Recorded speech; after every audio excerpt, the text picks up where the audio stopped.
Avant de présenter le livre, j'aimerais bien donner quelques petits points sur la crise de 49. La chimie, parce que le livre il est divisé en deux. La première partie, donc, c'est la crise 49. La deuxième partie, c'est la guerre, mais c'est surtout les conséquences de cette crise. Il faut comprendre qu'il y a un débat. Et ce débat a commencé en 49. Berbériste ou pas berbériste. Avant de donner la réponse, c'est qu'il faut comprendre que la crise de 49, qui a éclaté à peu près vers fin février, début mars 49, des problèmes ont commencé depuis 1945. La question posée, l'indépendance. Et je précise une chose extrêmement importante, c'est que la crise de 49 est une crise interne à un parti qui s'appelle le PPA, Parti du peuple algérien, MTLD, Mouvement pour le triomphe des libertés démocratiques. Et le Qassem m'a demandé de donner quelques petites informations. C'est que le PPA plonge ses racines dans les années 20, l'étoile nord-africaine. Et l'étoile nord-africaine, son but principal, c'était l'indépendance du Maroc, de la Tunisie et de l'Algérie. Donc après, elle va être interdite à plusieurs reprises. En 1937, Messali et ses camarades décident donc de créer le PPA. Le PPA ne vivra que 2 ans. En septembre 1939, il va être aussi interdit. Puis après, il continue le travail dans la clandestinité. Pendant toute la guerre d'Algérie, pendant toute la Seconde Guerre mondiale, dans la clandestinité. À l'époque, Messali et le parti interdisaient les élections, la participation aux élections. C'est-à-dire où ils votent et la porte à tête et le kafir. Messali a été emprisonné, déporté au Congo, Médoral, il est passé par la France, et je reviendrai sur les détails après, et Machamar et tout. Il arrive en Algérie et il demande au parti de participer aux élections, de créer le MTLD et de participer aux élections. Guy, c'est le premier point de friction entre la direction du PPA et la Kabylie. Mais pas seulement la Kabylie. Et donc, depuis longtemps, le vote c'est péché, c'est guide. On va le vote. Donc, Messali leur a expliqué, etc. Il y a eu un débat, mais les militants de Kabylie n'étaient pas d'accord, n'étaient pas satisfaits. Nanas Bachek Anqovel, il a un congrès. Et la Kabylie a été soutenue par la fédération d'Oran et la fédération du Constantinois. Et donc, Messali était obligé, mais qu'il y avait un consensus autour de la question à Guinée. Bon, ok, on va tenir un congrès. Le congrès s'est tenu en février 1947. Durant ce congrès, la direction du PPA-MTLD en Kabylie, à sa tête Siwali Benay, a préparé un document. Et mais pendant le congrès, elle était la seule fédération à avoir préparé un tel document. qu'est-ce qu'il demandait? Il demandait la démocratisation du parti. Nous sommes par exemple, les postes. Les postes, il faut que il faut que les gens ne soient pas désignés, mais plutôt élus. La pratique du parti, c'est que, par exemple, un congrès, et puis Messali prend son temps, quelques semaines ou bien quelques mois après, il convoque les nouveaux cadres. Donc, il y avait un manque de démocratie qu'ils ont dénoncé. C'est là c'est que, il dit le congrès de 47, c'est que, ok, nous sommes tous pour l'indépendance depuis l'étoile nord-africaine. Mais on n'est pas d'accord sur une chose. Quelle stratégie? L'indépendance. Et en plus, l'indépendance. Et après,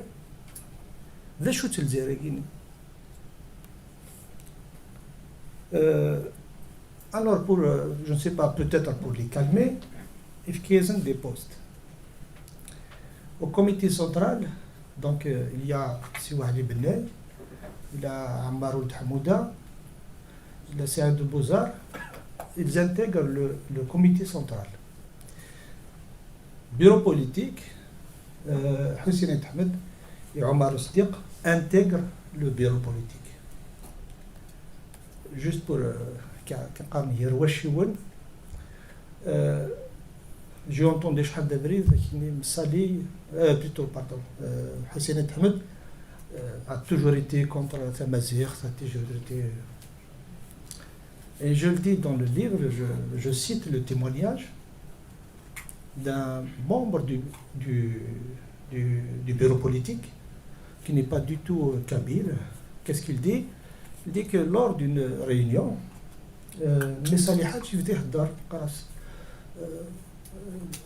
nous les Arabes, etc. Et puis, Aït Ahmed lève la main. Et Mokhlit, qu'est-ce que tu veux? C'est le Hajj.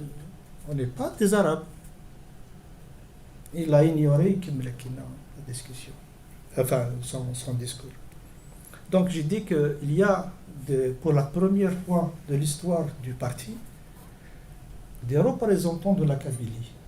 Et il faut faire la différence. Je ne parle pas de Kabyle, je parle de représentants de la Kabylie intègrent la direction. Parce qu'il y avait des Kabyles, mais qui ne représentaient pas la Kabylie, ils étaient dans Alger, ils étaient nombreux. Donc, il y avait donc cette question de stratégie. Et tout le monde était d'accord pour la lutte armée. Mais la lutte armée, il fallait la préparer. Et donc, la fédération de Kabylie avec d'autres fédérations, tant qu'on lâche quelque chose de sérieux, eh ben, on va arrêter de verser les cotisations. Et sans les cotisations, donc le parti va mourir asphyxié. Et donc, il y a eu un consensus sur une chose, c'est que, voilà, on garde le PPA clandestin pour un travail clandestin, donc voir qui sont les éléments importants, les éléments les plus radicaux, on va les intégrer à l'OS. Donc il y a eu la création de l'organisation spéciale l'OS. Et pour un travail légal, une affiche légale, on crée le MTLD. Voilà. Aït Ahmed devient très vite le chef de l'OS parce que le chef, son premier chef est malade, donc Belwisted est malade, donc il a été remplacé par Aït Ahmed.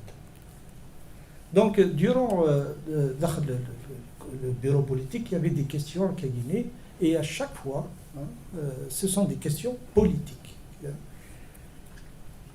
En 1948, décembre 48, il y a eu ce qu'on appelle le congrès de Zdin. Dans les détails parce que c'est pas c'est pas le lieu, sinon ça dit de شهر maman de rater le débat après. C'est ça, un congrès avec une salle. Donc parmi décembre 48, il y a eu le congrès de Sdin. Le congrès de Sdin, c'est un congrès autour de l'os, la stratégie. D'ailleurs, et puis quand est-ce qu'il fallait passer à l'action. Ils se sont entendus à peu près dans 6 mois. Et ce congrès, enfin, c'est pas un congrès, c'est une réunion des cadres. Il y a eu des accrochages. Maroud Hamouda gifle Ben Bella et voilà. Et puis quelques mois après, donc décembre, janvier, février, mars, éclate une crise. Et le témoignage de Aït Ahmed, il est qu'il fallait de Guigini. La crise est fallait de Guigini. Quand j'ai posé la question à Youn, qui est un anti-kabyle primaire, est-ce que vous ne pensez pas, le témoignage je l'ai publié, est-ce que vous ne pensez pas que les légués ont été donnés parce qu'il y a eu des arrestations? Non, on ne peut pas dire quand même le parti ne pouvait pas aller aussi loin que ça. Non, c'est alors. Comment vous expliquez la chose? Ma conviction, c'est qu'ils ont créé cette crise pour saboter le projet insurrectionnel. Parce que ça, il était dans l'os. On a créé cette crise pour nous saboter, nous. C'est que j'ai parlé des arrestations. En septembre 1948, Siwali Bnei, donc plusieurs mois avant la crise, Bnei Wali a été arrêté.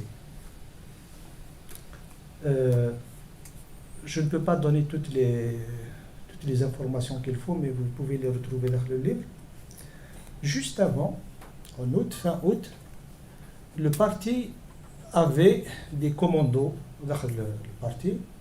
Les commandos, parmi leurs tâches, c'était de tabasser des déviants, donc des militants qui posaient problème.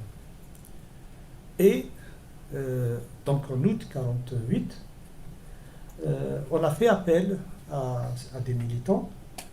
On a des photos à Alger.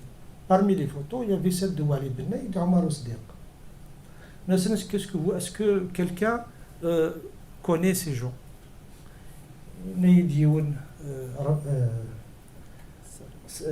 Salim Ramdani, en fait, je connaissais la tête de Bnei, je connais Wagi. Et alors, qui connaît? Il y avait à peu près 7 à 8 personnes qui connaissaient la tête de Bnei.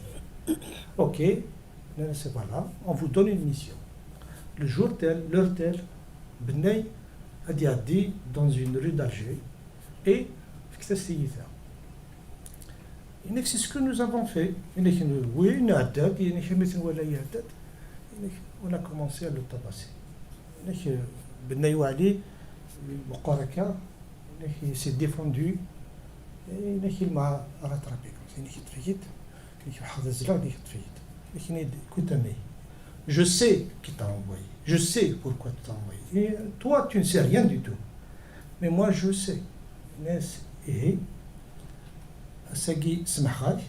mais fais attention. Donc il a été arrêté quelques jours après à Oran. Après, il voulait quitter l'Algérie clandestinement parce qu'il était clandestin et il a été arrêté dans le port d'Oran. Au Siddiq, il a été arrêté quelques jours après, en octobre 1948. Et d'autres vont être arrêtés en 1949. Alors, cette question, berbériste ou pas berbériste. En fait, le livre, toute la première partie, une bonne, enfin, de deux chapitres, je montre comment cette crise n'est pas une crise berbériste. Pourquoi? Il faut le berbérisme à l'époque. Comment ce vocable a été utilisé par le parti. À l'époque, berbériste voulait dire anti-national. Voulait dire quelqu'un qui travaille avec le colonialisme, des alliés du colonialisme. Comment Benaï, qui était clandestin depuis 1945, qui était un cadre qui s'est toujours battu pour que l'Algérie se libère par les armes, pas seulement lui, tous. C'est un antinational. Et voilà. Donc, quand je dis que cette crise n'est pas une crise berbériste, c'est parce que le mot berbérisme à l'époque voulait dire ça. Alors, si vous acceptez ça, ben, c'est autre chose. Donc, des militants indépendantistes qui étaient accusés de tout à fait l'inverse. Donc, si vous êtes berbère, si vous êtes comme ça, donc vous êtes des alliés du colonialisme. J'ai posé la question parce qu'il y aura une deuxième crise berbériste en 1956.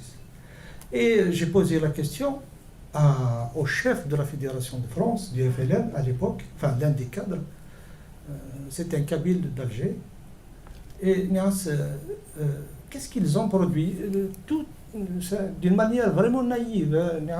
Bon, je suis chercheur, et donc voilà, il a des documents. Est-ce qu'ils ont. Donc, vous avez accusé de berbérisme en 1956. Est-ce qu'ils ont produit des documents? Ça n'a rien à voir avec le berbérisme. Je dis alors pourquoi vous les avez accusés de berbérisme? Il n'est que tout simplement parce que eux, ils nous disaient vous êtes des centralistes. Eh bien nous, qu'est-ce qu'on pouvait dire? Et c'est eux qui ont créé les premières sections du FLN en France. Eh monsieur Sni, vous êtes. Puisque c'est des Kabyles, vous êtes des berbéristes. Et mais pourquoi ce mot berbériste? Et parce que ça a marché en 1949. Et que ça a marché en 1949, et donc on n'a fait que renouveler la chose. Voilà. Bon, on reviendra, si vous voulez, dans le débat sur cette crise de 1956. La crise de 1949 est par ses effets immédiats, lourds, et ses prolongements tenaces et de longue durée, un événement majeur dans l'histoire de l'Algérie contemporaine. Les ruptures immédiates ou lointaines qu'elle a engendrées sont des blocages à son traitement scientifique serein. Les questions qu'elle a posées, et particulièrement celles liées à la construction démocratique de l'Algérie, font peur. On s'interdit d'affronter un débat sur des questions jugées sensibles, par exemple, quand on parle de l'ethnicité, quand on parle de région, de régionalisme, de localisme, dans une société algérienne assez éclatée, de peur de porter atteinte à sa cohésion. Or, en refusant justement d'aborder ces sujets, en disqualifiant des disciplines universitaires comme l'ethnologie, comme l'histoire, surtout l'ethnologie ou l'anthropologie, et Karima en sait quelque chose, qui sont perçus comme des supports de la science coloniale, ou donc on complique davantage la chose. Marginalisée, cette question identitaire a été confinée dans le discours idéologique servant des causes politiques du présent. L'aborder me permettait de contribuer à ce que l'histoire de cette question, et je le souligne, soit l'affaire de l'université et non celle des officines politiques ou partisanes. elle me donnait aussi l'occasion de traiter du problème de la conflictualité dans une société en construction. Cette question est un sujet auquel j'ai pensé en quittant l'Algérie en 2000, et pourtant j'ai envisagé en premier lieu de travailler sur le 19e siècle. D'ailleurs, tout à l'heure, Al-Qasim a parlé de mon DEA. Mon DEA portait sur l'autorité et le pouvoir en Kabylie, période ottomane et première période de la colonisation. Mais je me suis ravisé 2 années après, et pour vous dire la vérité, c'est Mohamed Harbi qui m'a dit: Ali, qu'est-ce que tu fais dans le 19e siècle? Les gens te connaissent pour tes travaux sur la question berbère, et surtout, les témoins, il y en a, et ces témoins vont mourir, fais vite, sinon ils vont mourir, et donc voilà. Mais en ne reprenant pas ce sujet, j'avais le sentiment de marcher sur les pas de mes enseignants de l'Université d'Alger qui m'ont refusé de travailler sur cette question. Ils m'ont conseillé fraternellement,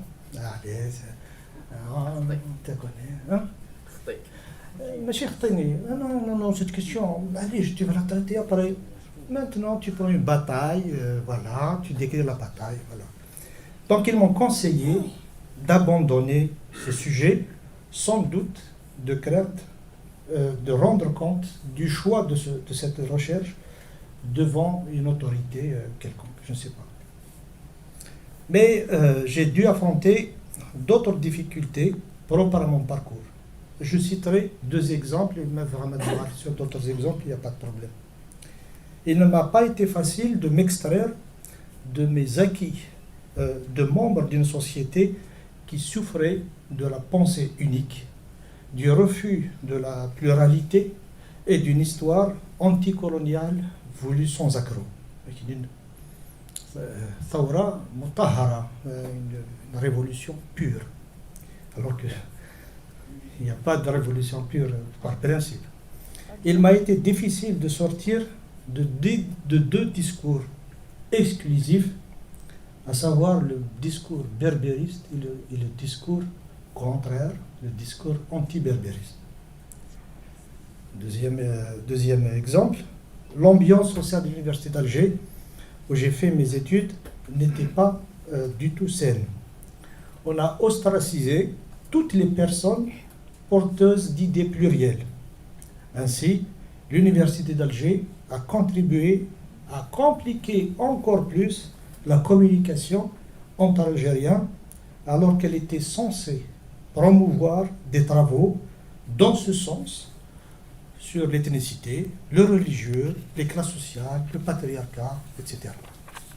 En fait, on a coupé les vrais sujets pour ne pas justement comprendre cette société. D'autres difficultés ont émaillé cette recherche. Par exemple, l'accès aux archives a été parfois difficile. Ainsi, pour les fonds conservés en Algérie, en France, les difficultés, on a pu les aplanir, mais rien du tout. À l'exception des communes et des wilayas et des anciens acteurs qui pratiquaient et qui pratiquent toujours la rétention de documents. C'est-à-dire, j'ai des documents, mais je ne te les donne pas. Donc, à mon avis, il contribue à faire l'impasse sur des questions importantes de l'histoire. N'ayant bénéficié d'aucun soutien financier, ni bourse, j'étais obligé de travailler dans un hôtel, j'ai dû restreindre mes investigations dans les domaines documentaires ou archives orales, et mes séjours dans les centres des archives étaient limités.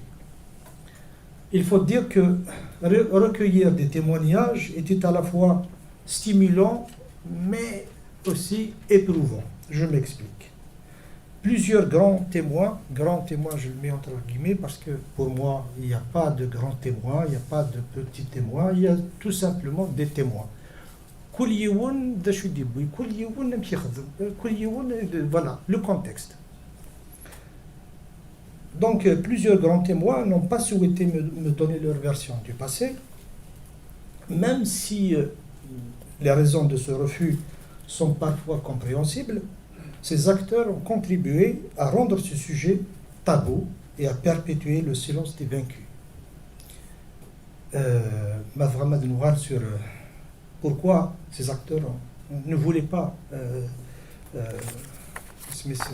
témoigner, et ce n'est pas toujours la faute donc des pratiques du gouvernement algérien. Néanmoins, j'ai eu le plaisir et la chance de rencontrer, d'interviewer et de côtoyer d'anciens acteurs, cadres ou militants de base, intellectuels ou analphabètes, du mouvement national et de la guerre d'indépendance. Leurs témoignages m'ont non seulement éclairé sur les silences de l'archive papier, mais ils ont contribué à me dévoiler la complexité des rapports politiques et humains qui ont lié les cadres dirigeants du PPMTLD entre eux, et aussi du FLN-ALN. Ainsi, les débats sur les questions de nation, de nationalisme, de la langue, de la religion, de la région, qui ont mobilisé ces acteurs durant les années 40 et 50, me sont révélés sous un angle nouveau. L'exploitation du témoignage oral a parfois été une tâche très rude. Il fallait remédier aux oublis, je le mets entre guillemets parce que nous connaissons les psychologues, les psychanalystes, et qu'il n'y a pas d'oubli, hein, parce que la mémoire, on la suscite, mais la mémoire aussi oublie ce qu'on veut oublier. Donc faire face à l'autocensure, surtout lorsqu'il fallait aborder certains sujets qui fâchent.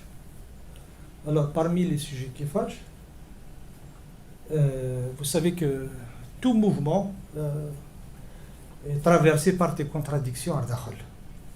Quand on parle de différents, non, je fais rara, oserai rara. Bien sûr, on comprend pourquoi. Parce qu'il ne faut pas que vous voyez des arts. Il fallait, si je dis quelque chose contre Ahmed ou contre une autre personne, comment les gens vont prendre ça? Donc, il n'a pas été facile pour ces acteurs de s'exprimer sur des moments de douleur, de désaccord entre les camarades d'un même camp. Certains engagements, dont des initiatives jugées aujourd'hui incorrectes, ont été totalement gommés. Mes questions sur certains sujets, comme par exemple le maraboutisme ou l'implication des chefs kabyles dans la chasse des contestataires de 1949, n'ont pas eu de réponse chez un grand nombre d'acteurs. C'est-à-dire, pourquoi Wagui, pourquoi il était contre vous? Je ne trouvais pas de réponse. La mémoire du groupe devait être préservée sans tâche. Donc chaque groupe préservait sa mémoire et l'autre ne l'attaque pas. Certains témoignages m'ont été donnés sous le sceau de la confidentialité en lien avec mon origine kabyle. Il y en a chez Dina, mais je ne cite pas le nom. Mais Ali Zred, faut pas. Le Qarar a tsussfal sikini, khatar mulcha douane, voilà. Qui veut dire, je te dis des choses, mais tout ce qui touche la Kabyle, il faut le cacher. Dis pas. Donc il faut, en fait, ce que le pouvoir a fait, à savoir gommer les choses, ils n'ont fait que la même chose. Enfin, ce sont les mêmes pratiques. Certains témoignages, il m'a été demandé d'en faire bon usage et de ne pas trahir la mémoire des acteurs décédés. Oui, en fait, وكذا كيف كان ثمورث خزمنا في ثمورث et tout, il faut pas dire des choses qui portent atteinte à leur mémoire. Alors, donc il faut rien dire. C'est-à-dire que là où des questions se posent, où des problèmes se sont posés dans le passé, eh bien non, tout simplement pour donc sauvegarder la mémoire du groupe. Et ce travail, qui propose aussi une étude critique des archives écrites, montre les limites et les contradictions des divers rapports de police et des services de renseignement. Donc c'est vrai que je me suis beaucoup appuyé sur ce que j'ai eu comme archives, à savoir les archives de la police française et des services secrets français. La démarche de cette recherche a été guidée par une question fondamentale: comment le référent identitaire kabyle est devenu un analyseur important, pertinent de l'histoire politique de l'Algérie contemporaine et du nationalisme radical et indépendantiste. Ce paramètre renvoie à des lignes de clivage, des éléments de conflictualité qui ont contribué avec d'autres à susciter des divisions et des suspicions au sein du Parti du peuple algérien, puis du FLN-ALN. Ces ingrédients qui sont au principe de la lutte politique évoluent dans un cadre socio-historique et géographique bien déterminé, à savoir le nationalisme algérien depuis 1945 en Algérie, en Kabylie et en France. La fin de la Deuxième Guerre mondiale favorise l'avènement de nouvelles formes d'organisation au sein du PPA. Une nouvelle génération émerge, porteuse de nouveaux questionnements sur le fonctionnement du parti, le projet insurrectionnel, mais aussi sur la définition de la nation algérienne. Donc, le groupe de Benaknour, même si eux n'utilisent pas, ou du moins n'utilisaient pas en 1949 cette définition groupe de Benaknour, mais on leur a collé l'étiquette.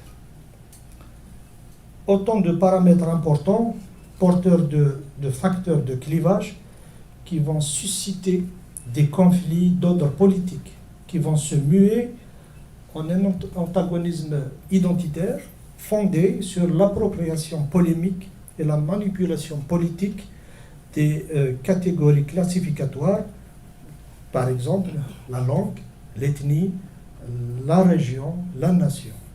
Et tout ça va déboucher sur ce qu'on appelle la crise de 1949, dite berbériste.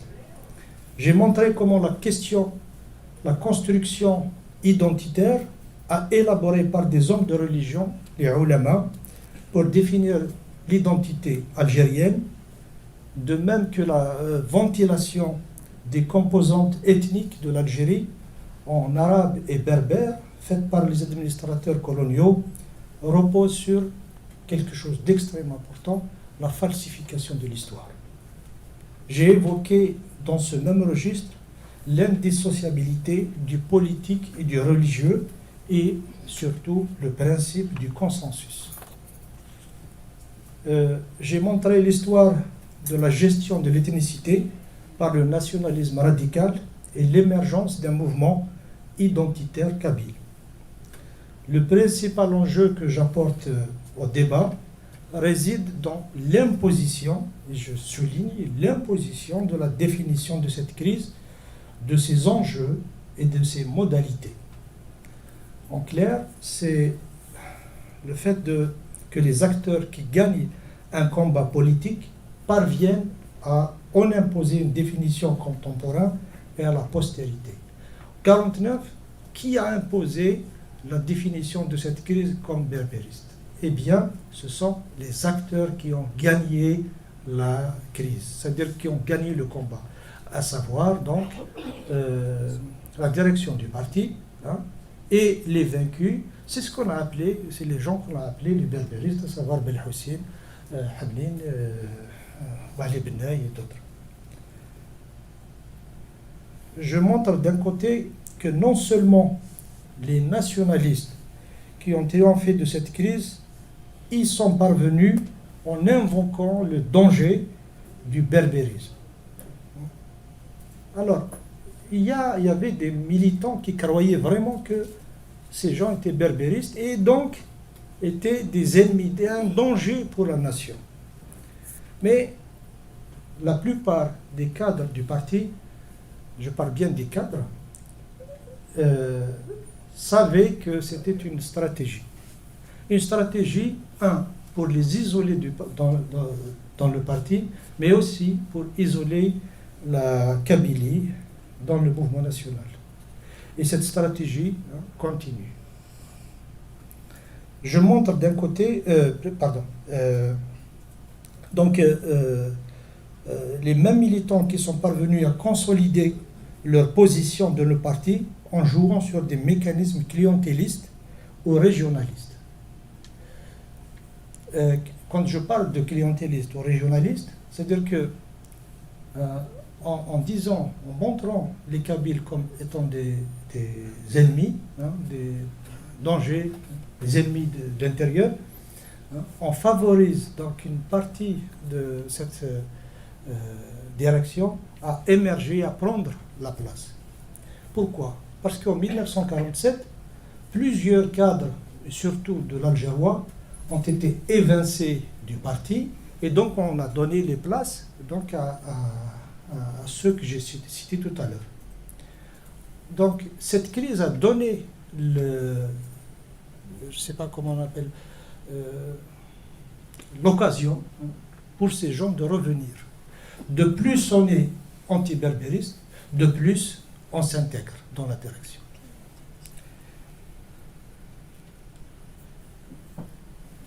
J'ai établi de l'autre côté, de façon définitive, que les acteurs stigmatisés comme berbéristes en 1949 étaient avant tout mus par le désir de promouvoir des idéaux, des pratiques démocratiques, pratiques politiques démocratiques, et non pas culturalistes et moins régionalistes. La question qui était posée, c'était la nation, les choses. Qu'est-ce que nous sommes? J'ai dans ce sens montré la lucidité de leurs idées développées dans la brochure L'Algérie libre vivra. Alors, on peut revenir, c'est presque tout un chapitre sur la brochure. Donc c'est une brochure qui a été élaborée, rédigée, la dernière mouture a été rédigée par Belhoussine, Hannin et Hadjarès. Puis après, le parti, juste de l'imprimerie, eh bien, il envoie donc un commando pour la prendre, parce qu'il y a eu des fuites.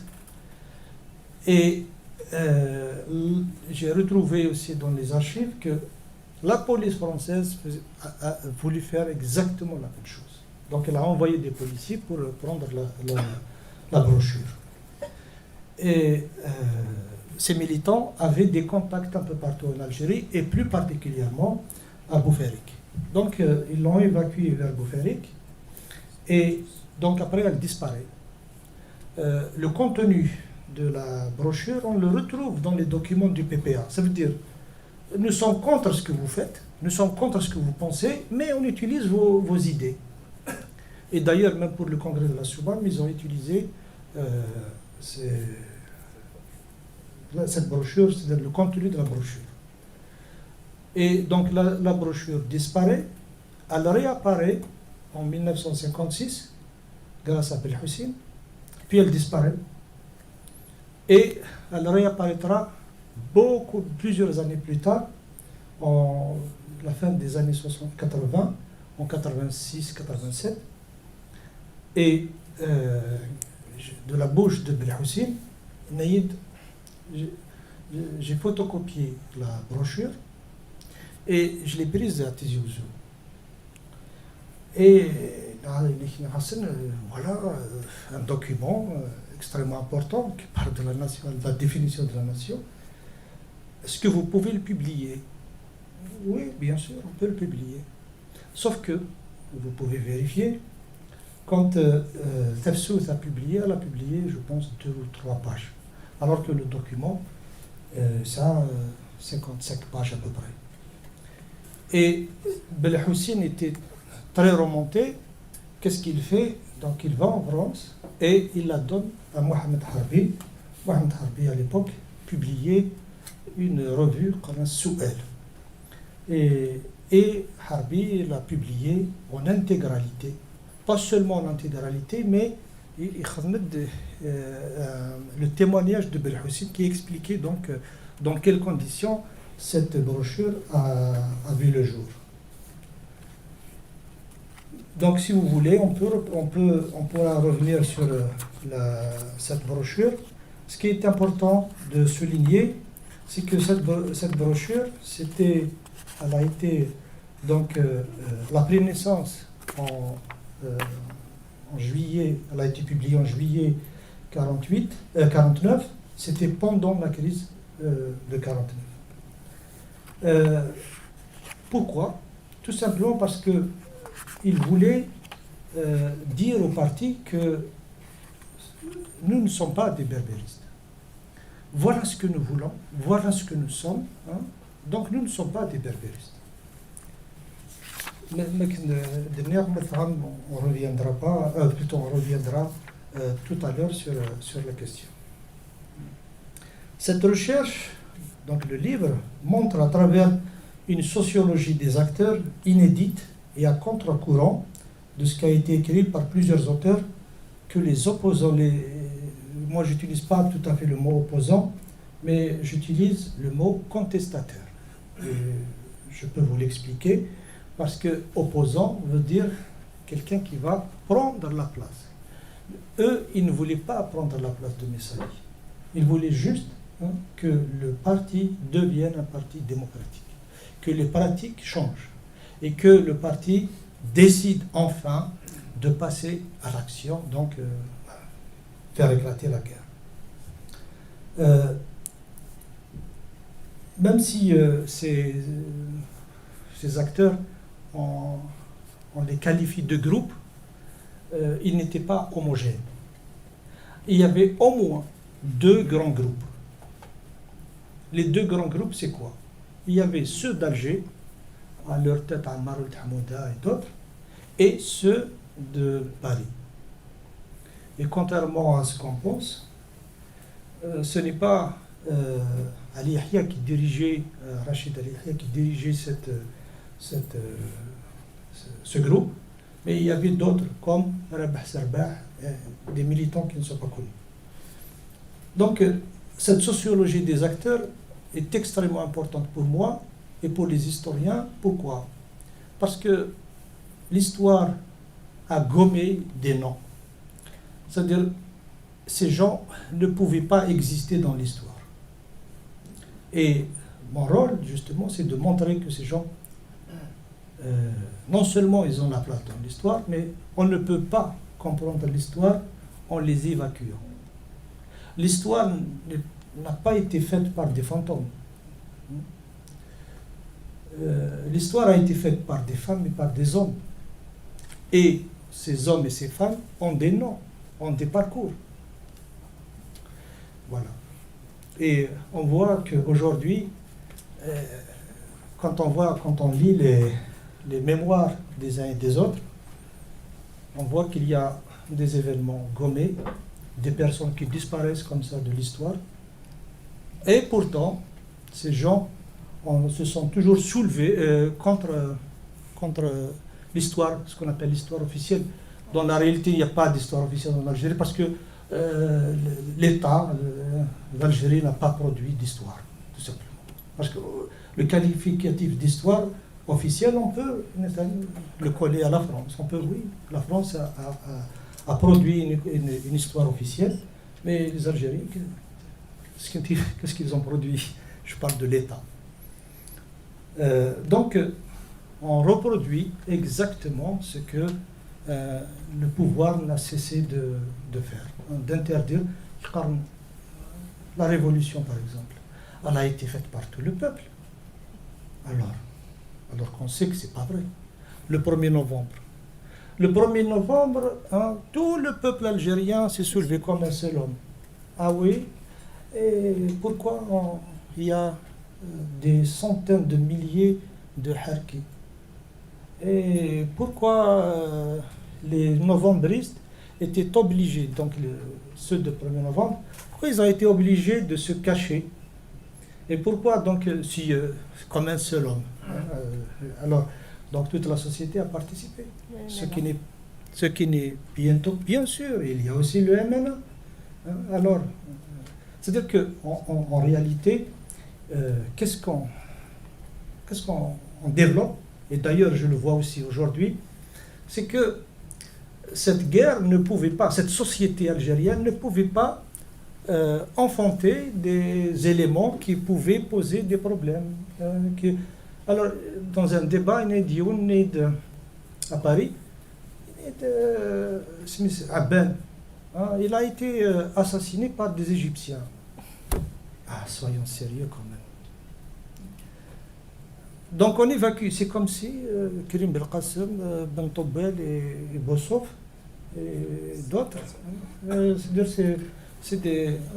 ils ne pouvaient pas tuer, voilà, ils ne pouvaient pas. Ah non, c'est les autres, c'est l'Égypte.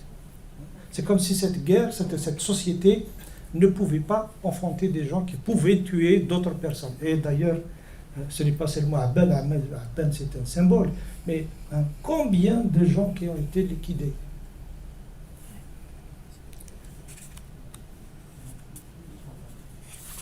Alors, aussi, j'ai démontré que, contrairement à ce qui a été dit et écrit, que la crise de 1949 a été longue. Alors, tous les écrits avant, c'est une crise passagère, rapide. La crise passagère, elle a débuté en mars 1949, elle a pris fin vers fin 1951, une crise. Et la crise de 1949, elle n'a touché que la Kabylie. Alors que, et je montre, j'ai mis une carte, la crise s'étend jusqu'en Oranie. Et justement, pourquoi l'Oranie? Parce que les militants qu'on a accusés de berbérisme, c'est eux qui ont implanté le parti dans ces régions. Alors, j'ai rencontré des militants de l'Oranie. Vous avez connu Mossadegh, vous avez connu...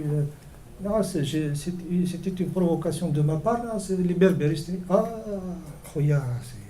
comment ça, des berbéristes? On les connaissait. Ils étaient nationalistes. Parce que, comme je l'ai dit tout à l'heure, il faut comprendre que le concept de berbériste, enfin le vocabulaire berbériste, à l'époque, ça voulait dire des anti-algériens. Mais c'est eux qui nous ont formés.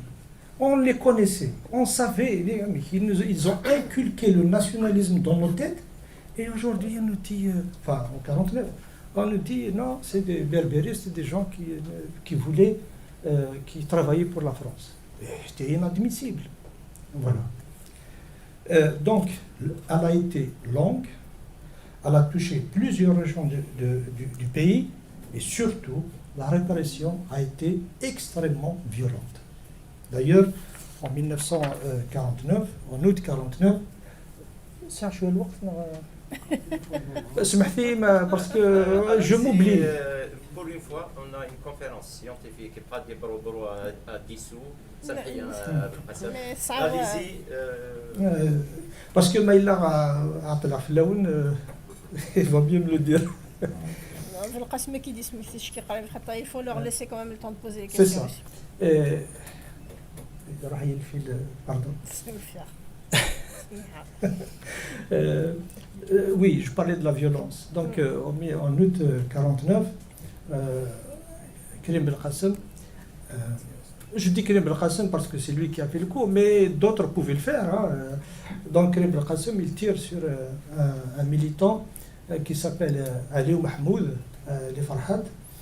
Il le blesse de quelques balles, et puis après il a été sauvé à l'hôpital de Tizi Ouzou. Mais ce n'est pas seulement cet attentat, mais en France, il y a eu énormément de bagarres. Même dans mon livre, parce que vous savez, quand vous publiez, il faut que le nombre de pages soit, là c'est 512 pages, les éditeurs refusent de prendre des livres volumineux. Donc je ne cite pas toutes les affaires que je connais. Donc plusieurs bagarres ont eu lieu à Paris, mais pas seulement, aussi dans les régions, des autres régions, par exemple à Rouen, à Marseille, dans l'est de la France. Et on a, à chaque fois que donc ces contestataires voulaient se réunir, on leur envoyait donc ces commandos pour détruire la chose. Et on est allé même, c'est-à-dire voilà, la violence physique. Mais au-delà de la violence physique, il y a aussi la violence verbale. Parce que quand vous dites que vous êtes réellement, vous croyez à la chose, et que quelqu'un d'autre vous dira non, en fait, tu penses exactement l'inverse. Ça fait mal. Et le problème, c'est que ce vocable de berbériste a fonctionné depuis. Et il fonctionne toujours. À chaque moment, il y a une crise, pour disqualifier ces Kabyles, c'est des berbéristes. Et peut-être qu'il y a des militants, d'anciens militants d'Agui ou des militants d'aujourd'hui, ils pourront en témoigner tout à l'heure. Et comme je l'ai dit tout à l'heure, j'ai cité le militant d'Alger, mais il y a d'autres témoignages qui vont dans le même sens. Alors, c'était quoi le berbérisme? Wallah, ma ala bali, ce que ça veut dire. Et je dis, mais comment, pourquoi vous les avez tabassés, etc., pour berbérisme? Mais tu sais, moi, on m'a dit qu'il y a des gens qui touchent au parti, qui touchent à Messali. Moi, celui qui touche à Messali, qui touche au parti, je le tue. Voilà. Donc, c'est une violence suscitée, c'est une violence programmée, hein, et à Macadamia, à travers, pas seulement en Algérie, mais aussi à travers toutes les sections du parti. J'ai mis en évidence le poids de la crise de 49 dans la mise à l'écart de la Kabylie et de son encadrement par les dirigeants du PPMTLD de 49 à 54. Ce qu'il faut savoir, c'est que jusqu'à 49, jusqu'à la crise de 49, les dirigeants de la Kabylie, à leur tête Ali Benay, étaient à la pointe. Ça veut dire que les débats, c'était eux. Et ils ont, Macadamia tout à l'heure, implanté le parti à travers, je ne dirais pas l'Est, l'Est c'était un petit peu plus difficile, mais l'Ouest, hein, ils ont implanté le parti. Et quand j'ai interviewé Mchaté, qui était le contrôleur du parti, du PPA, après 49, j'ai trouvé un Kabyle qui était à la tête du parti à Tindouf. Qu'est-ce qu'il faisait? Eh bien, il y avait une mine, il travaillait dans la mine, et il était en relation avec Ammar Hamouda. Et c'est Ammar Hamouda qui l'a implanté, voilà, va implanter le parti dans cette région. Donc, voilà, c'est son encadrement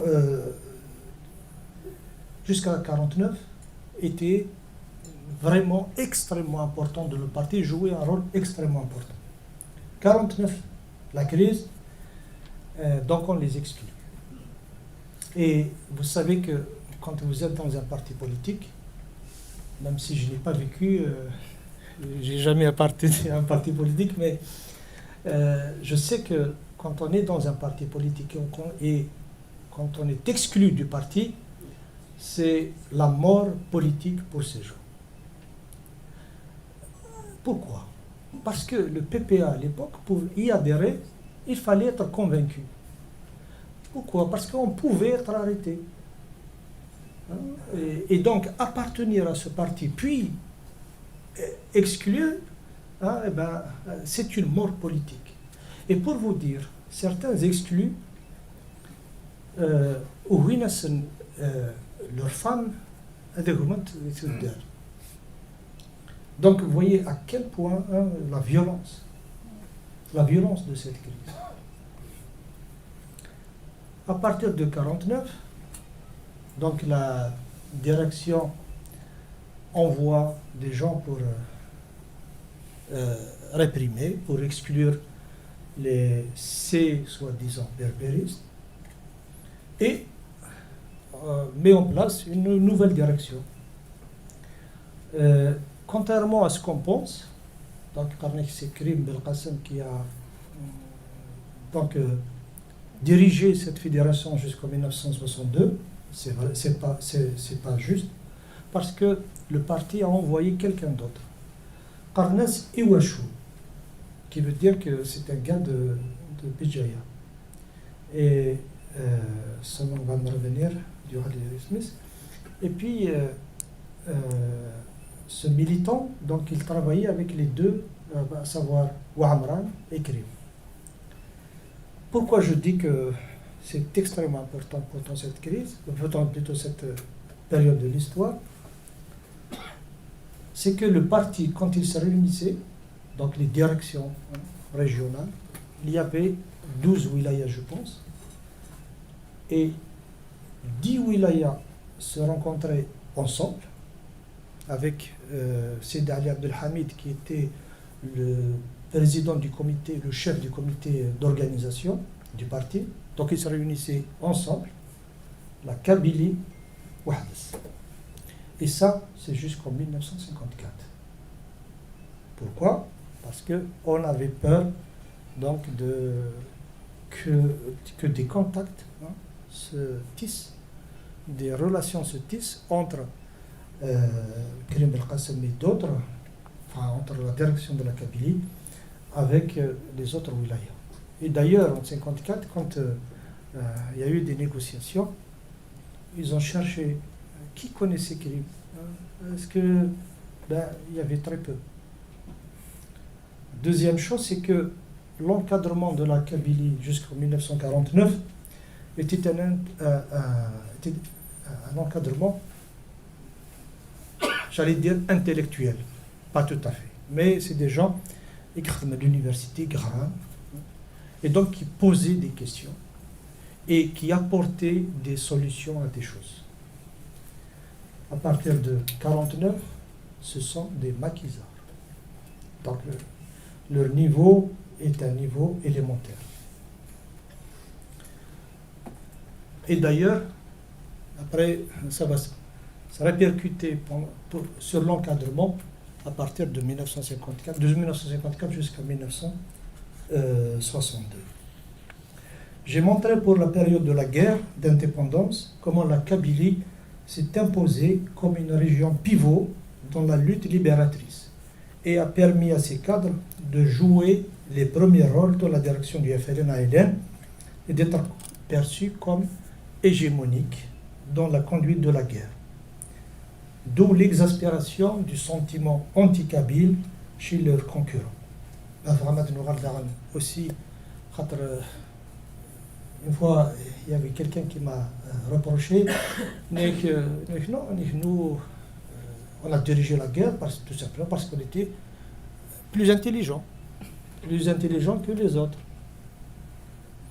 Alors qu'en histoire, m'a dit tout à l'heure, si on ne prend pas l'événement dans son contexte, on ne comprendra rien.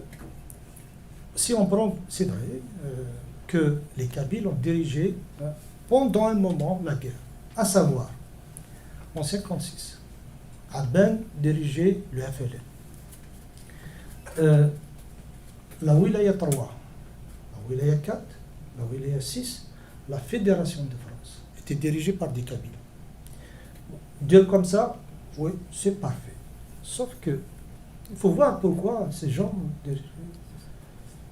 Merouch a été envoyé aussi chez les Orex, voilà, pour faire régner l'ordre et faire accepter les décisions du Congrès de la Soumane. Alors, je te fais confiance, hein, mais là, si je dépasse, il y est. En fait, qu'est-ce qui s'est passé? C'est que le 1er novembre 1954, l'Algérois n'a pas d'éléments pour faire le premier coup de feu. Donc, qu'est-ce qu'ils ont demandé? Voilà, on manque d'armes, on manque de personnel. Est-ce que vous pouvez nous aider? Qu'est-ce que Karim a fait? Il délègue Ouamran. Et Ouamran a pris un certain nombre de personnes, d'éléments, et chez Hassan pour faire le premier coup de feu dans la Métidja, Blida, Boufarik, etc. Alors, on se pose la question, mais pourquoi? Pourquoi l'Algérois n'en avait pas, alors que la Kabylie avait de l'excès, enfin, avait plusieurs militants? Eh bien, tout simplement, ça se comprend. Tout simplement, la Kabylie n'a pas été touchée par la crise de 1954 du PPA. Toutes les autres régions d'Algérie ont été touchées. Donc, qui veut dire déstabilisée. Seule la Kabylie est restée unie. Vous comprenez maintenant pourquoi je vous disais que le parti, quand il se réunissait, toutes les sections, sauf la Kabylie ou Hadith. Et donc, quand arrive, d'ailleurs, il découvre cette crise. Il la découvre en mars 1954, alors que la crise a commencé plusieurs mois avant. Découvre la crise. Ah, qu'est-ce qui s'est passé? Et c'est comme ça que, et comment ils l'ont découverte? C'est grâce à une lettre d'un militant envoyé de France pour informer. Voilà, il y a une crise au sein du parti. Et c'est comme si ça allait de Guinée, la crise. Alors que dans d'autres wilayas, ils savaient. Et donc, pour la Kabylie, c'est des gens qui sont restés. Il n'y avait pas de contact, ou il y avait peu de contact avec les autres régions d'Algérie. Et il y avait aussi l'autorité de Krim et de Ouamran, parce que souvent on cite Krim et on oublie le rôle de Ouamran, qui est un rôle, à mon avis, qui est un rôle extrêmement important. Et donc, ils étaient intransigeants sur plusieurs choses, par exemple la discipline. Et la plupart de l'encadrement, la plupart des cadres de la Kabylie étaient des menfilles, des clandestins, donc des hommes en armes. Voilà. Donc, Krim envoie Ouamran et il fait le premier coup de feu dans cette région. En se retirant, il a été dans la région de Palestro, Khdaria. Donc, à cheval entre la Kabylie et Alger. En février 1955, le chef de la zone 4, qui va devenir Wilaya 4, est arrêté, l'État. Et l'encadrement, les cadres se rencontrent, et ils ne sont pas du tout kabyles. Ils se rencontrent et se disent, quoi faire? Ben, il y a Souidani Boujma, écoute, on connaît Ouamran, on connaît Krim, ils sont juste à côté, on a des contacts avec eux, puisque Alger et la Kabylie c'est juste à côté. On va demander à Krim de nous aider. Et donc, Souidani Boujma et les autres contacte Krim. Et Krim dit oui, pourquoi pas. Et il délègue Ouamran. Et donc Ouamran devient le chef de la zone 4 qui va devenir plus tard Wilaya 4. Voilà comment Ouamran est devenu. Donc ce n'est pas une intelligence, ce n'est pas un Nathan. Bien sûr que Ouamran était intelligent. Et contrairement à ce Nathan, il était non seulement intelligent, mais c'était quelqu'un, parce qu'on le présente comme fruste, comme un maquisard, Nathan, mais il lisait beaucoup. Et Naïd Hadras, il m'a demandé l'Obcom, le livre qui parle de la révolution, je pense, russe. Et Naïd, quand il m'a demandé ce livre, il m'a dit Ouamran pouvait lire ce livre, c'est incroyable. En plus, c'est un livre très difficile. Et autre chose, c'est que Ouamran est resté en contact avec ce qu'on a appelé berbéristes en 1949. Alors, Wilaya 4, Wilaya 6 aussi. Son chef, le colonel Sichrif, qui est de Drag Mizan, en 1947, il prend le maquis avec Krim. Suite à des différends avec Krim, donc il s'enfuit. Il s'enfuit dans les hauts plateaux.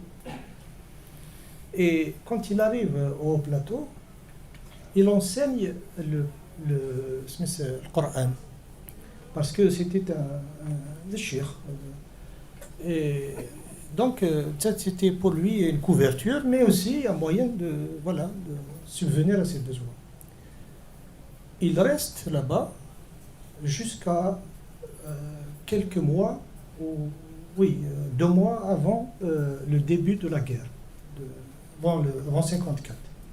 Il reste en permission, c'est-à-dire en congé, si on veut. Il arrive en Kabylie, et puis Mouhtouil, qui était l'un des chefs de la Kabylie, il mourit.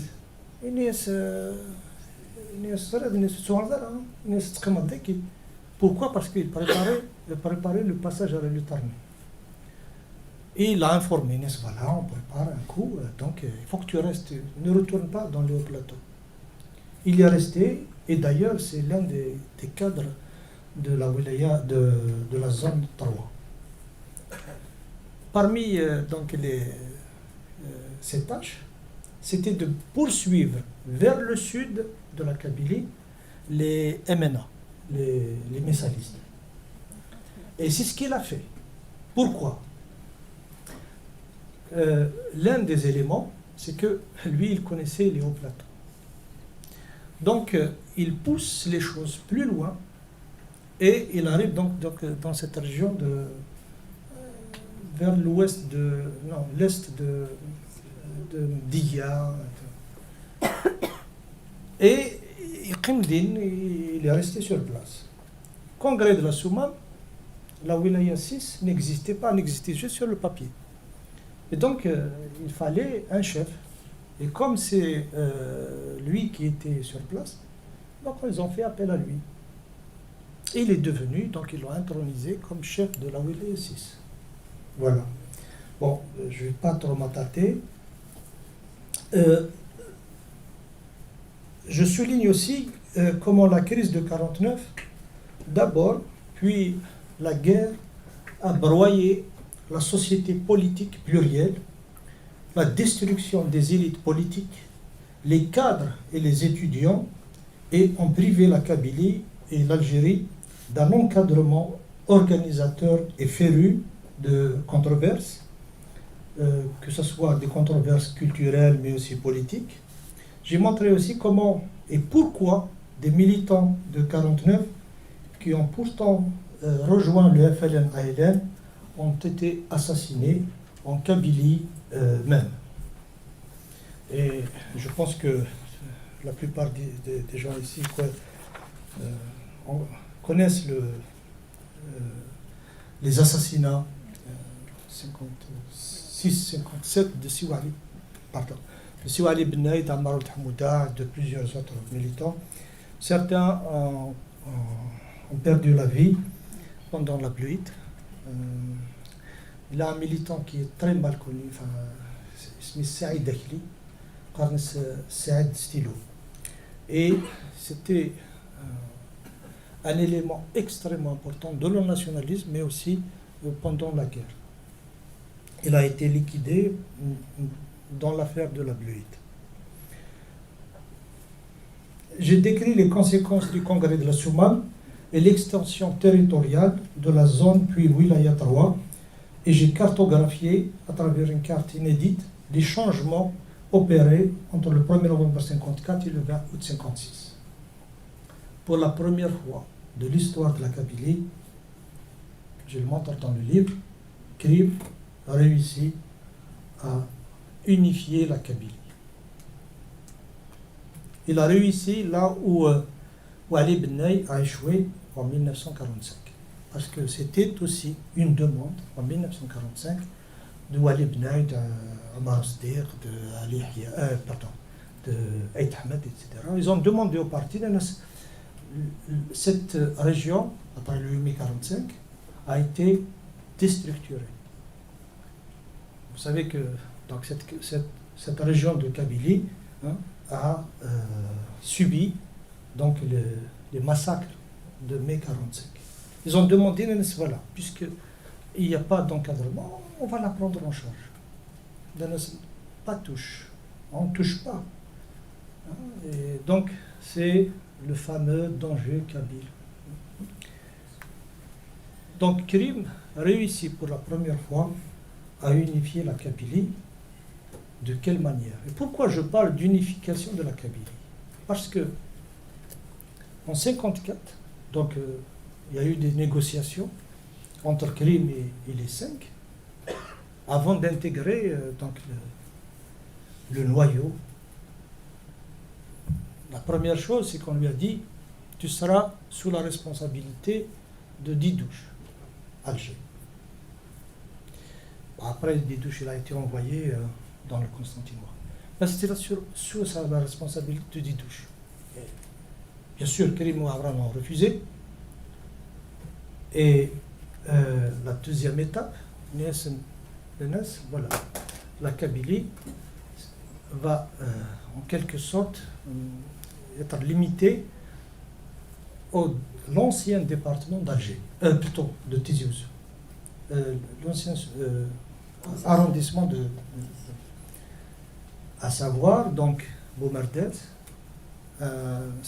Sdeoul Jurjura, puis ce qu'on appelle la Wilaya Tizi Ouzou Toura, à peu près. Ok, d'accord.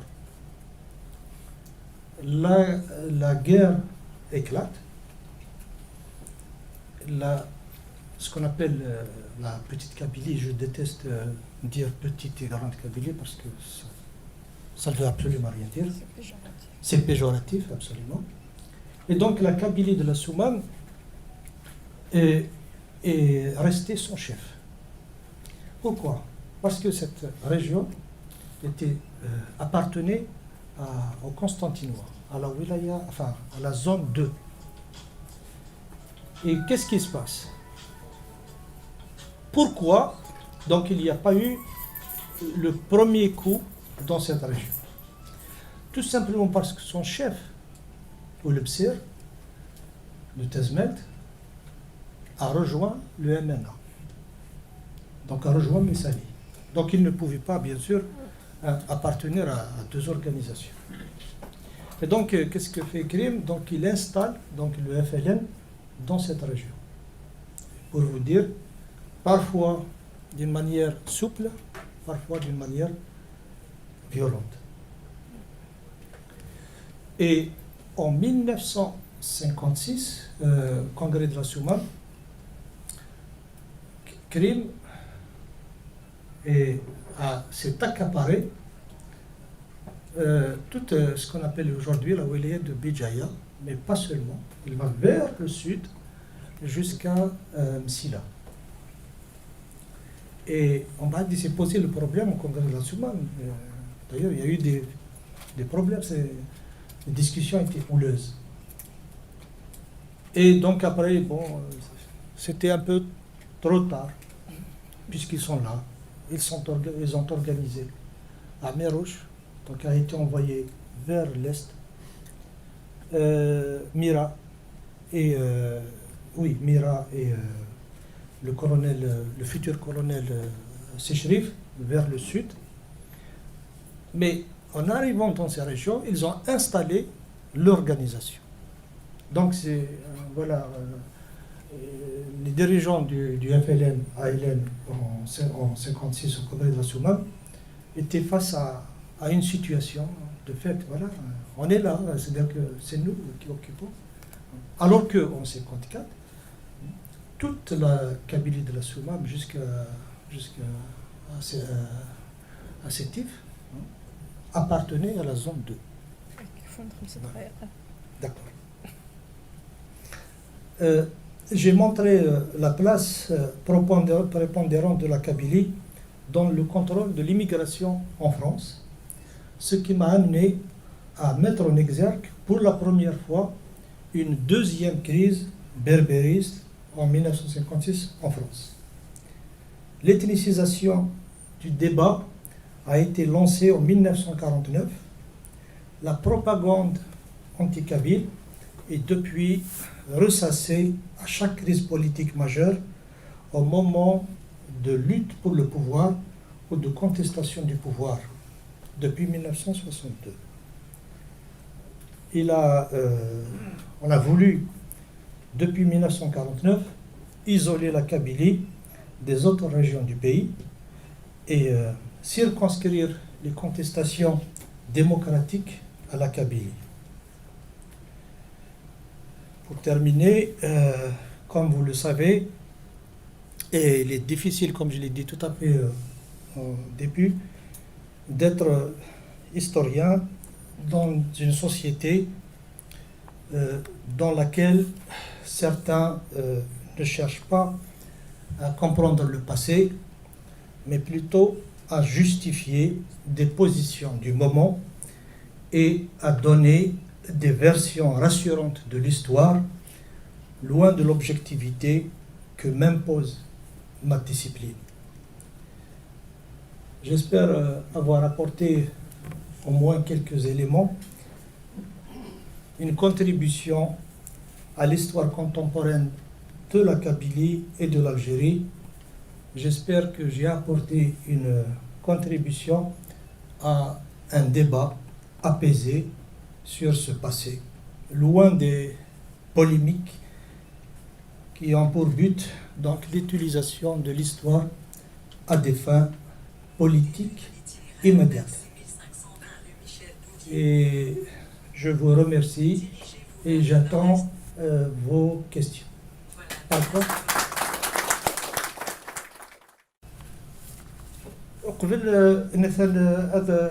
Avant de présenter le livre, j'aimerais bien donner quelques petits points sur la crise de 49. La chimie, parce que le livre est divisé en deux. La première partie, donc, c'est la crise 49. La deuxième partie, c'est la guerre, mais c'est surtout les conséquences de cette crise. Il faut comprendre qu'il y a un débat.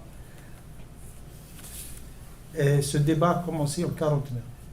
Berbériste ou pas berbériste. Avant de donner la réponse, c'est qu'il faut comprendre que la crise de 49, qui a éclaté à peu près vers fin février, début mars 49, des problèmes ont commencé depuis 1945. La question posée, l'indépendance. Et je précise une chose extrêmement importante, c'est que la crise de 49 est une crise interne à un parti qui s'appelle le PPA, Parti du peuple algérien, MTLD, Mouvement pour le triomphe des libertés démocratiques. Et Qassem, tu m'as demandé de donner quelques petites informations, c'est que le PPA plonge ses racines dans les années 20, l'étoile nord-africaine. Et l'étoile nord-africaine, son but principal, c'était l'indépendance du Maroc, de la Tunisie et de l'Algérie. Donc après, elle va être interdite à plusieurs reprises. En 1937, Messali et ses camarades décident donc de créer le PPA. Le PPA ne vivra que 2 ans. En septembre 1939, il va être aussi interdit. Puis après, il continue le travail dans la clandestinité. Pendant toute la guerre d'Algérie, pendant toute la Seconde Guerre mondiale, elle est dans la clandestinité. À l'époque, Messali et le parti interdisaient les élections, la participation aux élections. C'est-à-dire où ils votent et la porte à tête le kafir. Messali a été emprisonné, déporté au Congo, Médoral, d'Ural. Il est passé par la France, et je reviendrai sur les détails après, et Machama et tout. Il arrive en Algérie et il demande au parti de participer aux élections, de créer le MTLD et de participer aux élections. Bougui, c'est le premier point de friction entre la direction du PPA et la Kabylie, mais pas seulement la Kabylie. Et donc, depuis longtemps, le vote c'est péché, c'est guide. On va le vote. Donc, Messali leur a expliqué, etc. Il y a eu un débat, mais les militants de Kabylie n'étaient pas d'accord, n'étaient pas satisfaits. Nanas Bachek Al-Qawel, il a un congrès. Et la Kabylie a été soutenue par la fédération d'Oran et la fédération du Constantinois. Et donc, Messali était obligé, mais qu'il y avait un consensus autour de la question à Guinée. Bon, ok, on va tenir un congrès. Le congrès s'est tenu en février 1947. Durant ce congrès, la direction du PPA-MTLD en Kabylie, à sa tête Siwali Benay, a préparé un document. Et mais pendant le congrès, elle était la seule fédération à avoir préparé un tel document. Qu'est-ce qu'il demandait? Il demandait la démocratisation du parti. Mais nous sommes là, par exemple, les postes. Les postes, il faut que ça soit il faut que les gens ne soient pas désignés, mais plutôt élus. La pratique du parti, c'est que, par exemple, un congrès, et puis Messali prend son temps, quelques semaines ou bien quelques mois après, il convoque les nouveaux cadres. Donc, il y avait un manque de démocratie qu'ils ont dénoncé. C'est là c'est que, il dit le congrès de 47, c'est que, ok, nous sommes tous pour l'indépendance depuis l'étoile nord-africaine. Mais on n'est pas d'accord sur une chose. Quelle stratégie? L'indépendance. Et en plus, l'indépendance. Et après,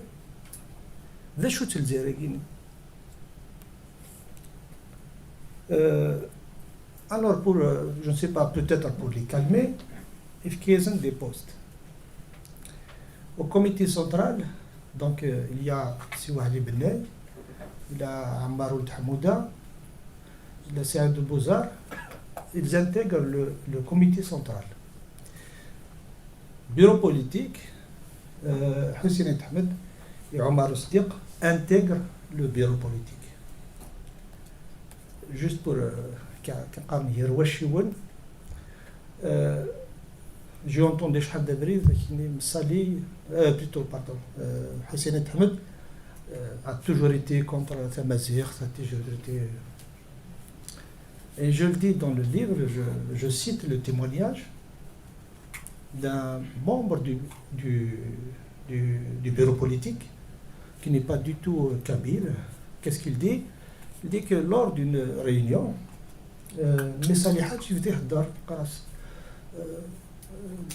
nous les Arabes, etc. Et puis, Aït Ahmed lève la main. Il m'a dit, qu'est-ce que tu veux? C'est le Hajj. On n'est pas des Arabes. Il a ignoré la discussion, enfin son discours. Donc j'ai dit qu'il y a, pour la première fois de l'histoire du parti, des représentants de la Kabylie. Et il faut faire la différence. Je ne parle pas de Kabyle, je parle de représentants de la Kabylie intègrent la direction. Parce qu'il y avait des Kabyles, mais qui ne représentaient pas la Kabylie, ils étaient dans Alger, ils étaient nombreux. Donc il y avait donc cette question de stratégie. Et tout le monde était d'accord pour la lutte armée. Mais la lutte armée, il fallait la préparer. Et donc la fédération de Kabylie avec d'autres fédérations, tant qu'on lâche quelque chose de sérieux, eh ben, on va arrêter de verser les cotisations. Et sans les cotisations, donc le parti va mourir asphyxié. Et donc il y a eu un consensus sur une chose, c'est que voilà, on garde le PPA clandestin pour un travail clandestin, donc voir qui sont les éléments importants, les éléments les plus radicaux, on va les intégrer à l'OS. Donc il y a eu la création de l'organisation spéciale l'OS. Et pour un travail légal, une affiche légale, on crée le MTLD. Voilà. Aït Ahmed devient très vite le chef de l'OS parce que le chef, son premier chef est malade, donc Belwisted est malade, donc il a été remplacé par Aït Ahmed. Donc durant le bureau politique, il y avait des questions en Guinée et à chaque fois, ce sont des questions politiques. En 1948, décembre 1948, il y a eu ce qu'on appelle le congrès de Zdin. Dans les détails parce que c'est pas le lieu, sinon c'est à dire qu'il شهر ما de rater le débat après. C'est ça, un congrès avec une salle. Donc parmi décembre 48, il y a eu le congrès de Zdin. Le congrès de Zdin, c'est un congrès autour de l'os, la stratégie. D'ailleurs, et puis quand est-ce qu'il fallait passer à l'action. Ils se sont entendus à peu près dans 6 mois. Et ce congrès, enfin c'est pas un congrès, c'est une réunion des cadres. Il y a eu des accrochages. Ammar Ould Hamouda gifle Ben Bella et voilà. Et puis quelques mois après, donc décembre, janvier, février, mars, éclate une crise. Et le témoignage de Aït Ahmed, il est qu'il fallait de Guigny. La crise est qu'il fallait de Guigny. Quand j'ai posé la question à Youn, qui qui est un anti-kabyle primaire. Est-ce que vous ne pensez pas, le témoignage je l'ai publié, hein, est-ce que vous ne pensez pas que les ont été donnés parce qu'il y a eu des arrestations? Non, on ne peut pas dire quand même le parti ne pouvait pas aller aussi loin que ça. Non, c'est alors, comment vous expliquez la chose? Ma conviction, c'est qu'ils ont créé cette crise pour saboter le projet insurrectionnel. Parce que ça, il était dans l'os. On a créé cette crise pour nous saboter, nous. Daraouna Fawal, c'est que j'ai parlé des arrestations. En septembre 1948, Siwali Bnei, donc plusieurs mois avant la crise, Bnei Wali a été arrêté. Je ne peux pas donner toutes les informations qu'il faut, mais vous pouvez les retrouver dans le livre.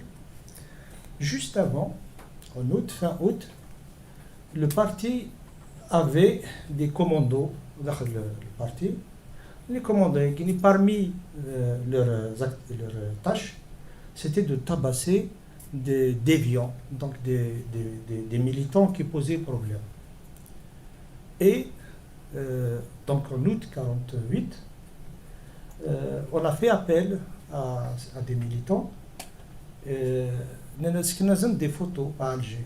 Parmi les photos, il y avait celle de Walid Bnei et d'Omar Osdiq.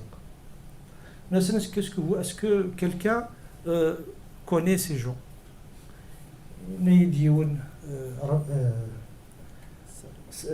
Salim Ramdani. En fait, je connaissais la tête de Bnei, mais je connais Ouagui. Et alors, qui connaît? Il y avait à peu près 7 à 8 personnes qui connaissaient la tête de Bnei. Ok, c'est voilà, on vous donne une mission. Le jour tel, l'heure telle, Bnei a dit dans une rue d'Alger et c'est ce que nous avons fait. Oui, on a commencé à le tabasser. Bnei Wali, il s'est défendu et il m'a rattrapé. Je sais qui t'a envoyé, je sais pourquoi tu t'as envoyé. Et toi, tu ne sais rien du tout. Mais moi, je sais. Et mais fais attention. Donc, il a été arrêté quelques jours après à Oran. Il voulait quitter l'Algérie clandestinement, parce qu'il était clandestin, et il a été arrêté dans le port d'Oran. Au Siddiq, il a été arrêté quelques jours après, en octobre 1948. Et d'autres vont être arrêtés en 1949. Alors, cette question, berbériste ou pas berbériste. En fait, le livre, toute la première partie, une bonne, de 2 chapitres, je montre comment cette crise n'est pas une crise berbériste. Pourquoi? Il faut le berbérisme à l'époque. Comment ce vocable a été utilisé par le parti. À l'époque, berbériste voulait dire anti-national. Voulait dire quelqu'un qui avec le colonialisme, des alliés du colonialisme. Comment Bnei, qui était clandestin depuis 1945, qui était un cadre qui s'est toujours battu pour que l'Algérie se libère par les armes, pas seulement lui, tous. C'est un antinational. Et voilà. Donc, quand je dis que cette crise n'est pas une crise berbériste, c'est parce que le mot berbérisme à l'époque voulait dire ça. Alors, si vous acceptez ça, c'est autre chose. Donc, des militants indépendantistes qui étaient accusés de tout à fait l'inverse. Hein.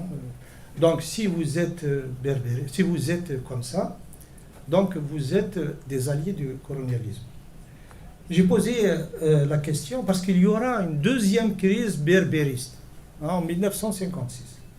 Et j'ai posé la question au chef de la Fédération de France, du FLN à l'époque, enfin l'un des cadres, c'était un Kabyle d'Alger.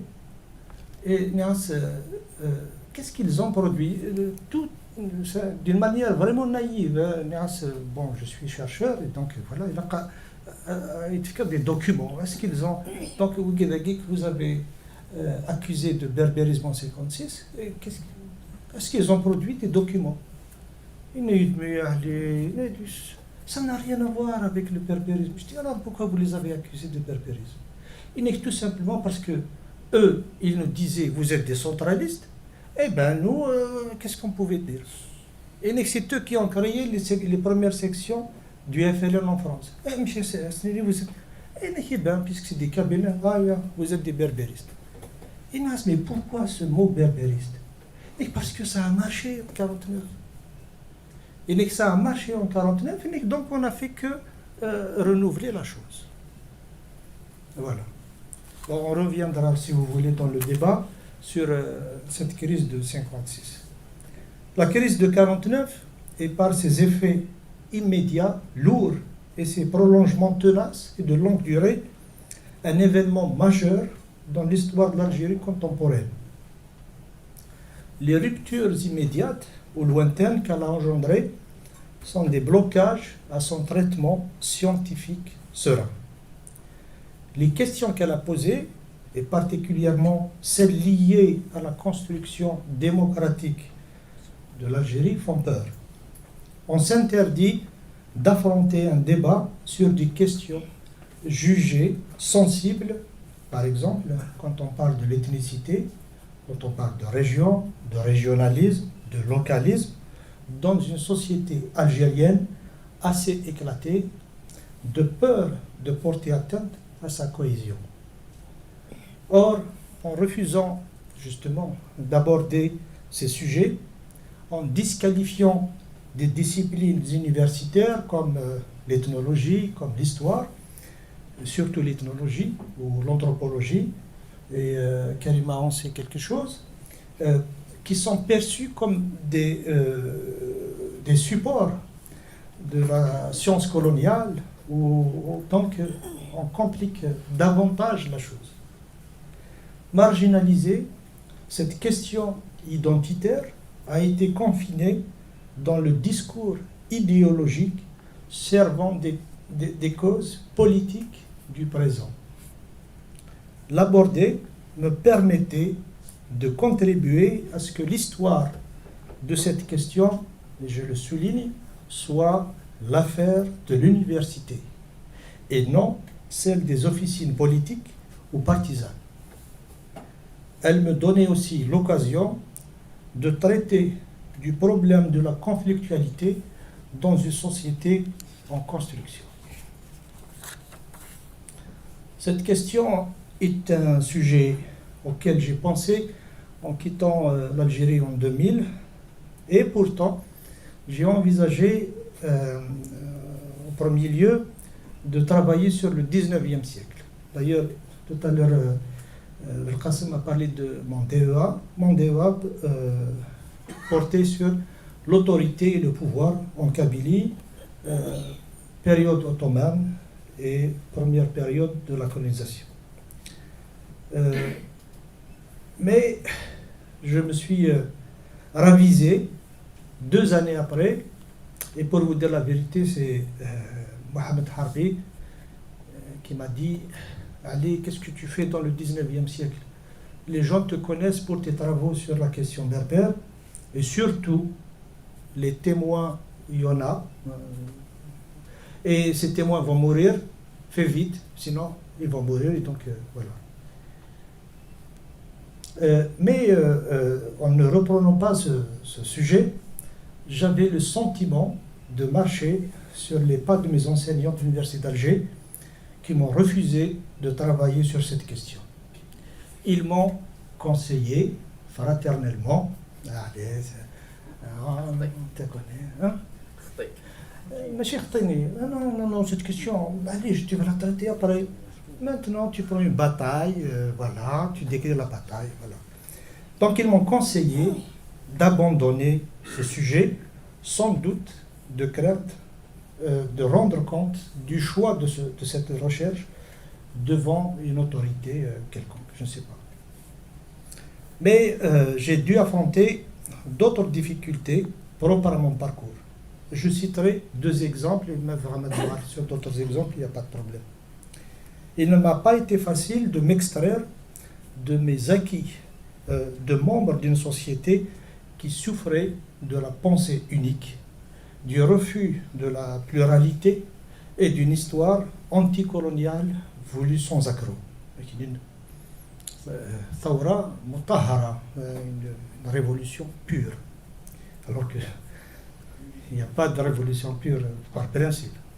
Il m'a été difficile de sortir de 2 discours exclusifs, à savoir le discours berbériste et le discours contraire, le discours anti-berbériste.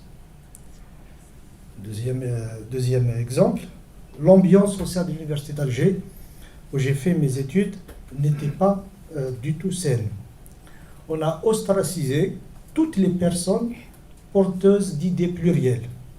Ainsi, l'université d'Alger a contribué à compliquer encore plus la communication entre Algériens, alors qu'elle était censée promouvoir des travaux dans ce sens sur l'ethnicité, le religieux, les classes sociales, le patriarcat, etc. En fait, on a coupé les vrais sujets pour ne pas justement comprendre cette société. D'autres difficultés ont émaillé cette recherche. Par exemple, l'accès aux archives a été parfois difficile. Ainsi, pour les fonds conservés en Algérie, en France, les difficultés, on a pu les aplanir, mais rien du tout. À l'exception des communes et des wilayas et des anciens acteurs qui pratiquaient et qui pratiquent toujours la rétention de documents. C'est-à-dire, j'ai des documents, mais je ne te les donne pas. Donc, à mon avis, il contribue à faire l'impasse sur des questions importantes de l'histoire.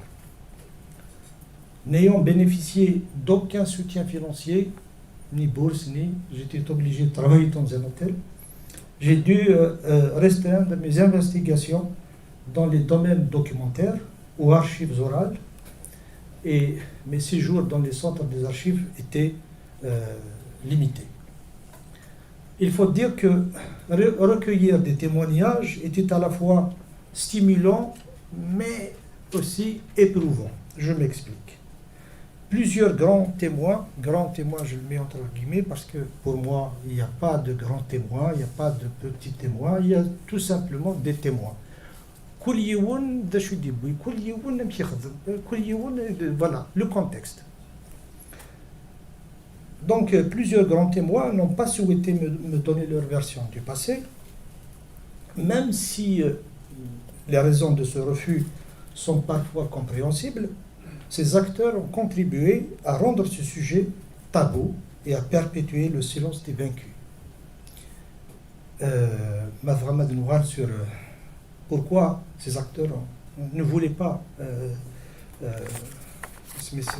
témoigner, et ce n'est pas toujours la faute donc des pratiques du gouvernement algérien. Néanmoins, j'ai eu le plaisir et la chance de rencontrer, d'interviewer et de côtoyer d'anciens acteurs, cadres ou militants de base, intellectuels ou analphabètes, du mouvement national et de la guerre d'indépendance. Leurs témoignages m'ont non seulement éclairé sur les silences de l'archive papier, mais ils ont contribué à me dévoiler la complexité des rapports politiques et humains qui ont lié les cadres dirigeants du PPM-TLD entre eux, et aussi du FLN-ALN. Ainsi, les débats sur les questions de nation, de nationalisme, de la langue, de la religion, de la région, qui ont mobilisé ces acteurs durant les années 40 et 50, me sont révélés sous un angle nouveau. L'exploitation du témoignage oral a parfois été une tâche très rude. Il fallait remédier aux oublis, je le mets entre guillemets parce que nous connaissons les psychologues, les psychanalystes, et qu'il n'y a pas d'oubli, hein, parce que la mémoire, on la suscite, mais la mémoire aussi oublie ce qu'on veut oublier. Donc faire face à l'autocensure, surtout lorsqu'il fallait aborder certains sujets qui fâchent. Alors parmi les sujets qui fâchent, vous savez que tout mouvement est traversé par des contradictions à Dakhal. Quand on parle de différents, non, je suis rara, vous serez rara. Bien sûr, on comprend pourquoi. Parce qu'il ne faut pas que vous voyez des arts. Il fallait, si je dis quelque chose contre Ahmed ou contre une autre personne, comment les gens vont prendre ça? Donc, il n'a pas été facile pour ces acteurs de s'exprimer sur des moments de douleur, de désaccord entre les camarades d'un même camp.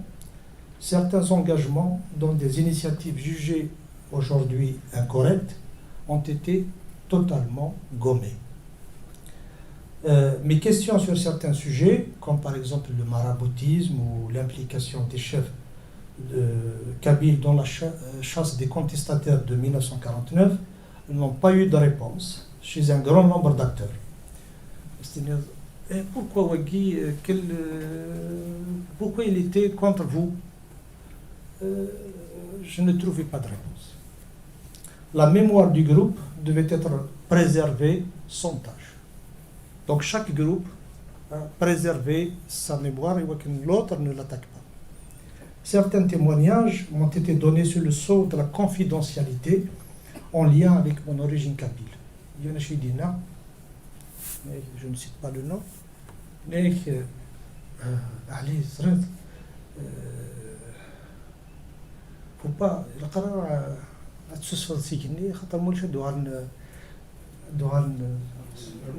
voilà,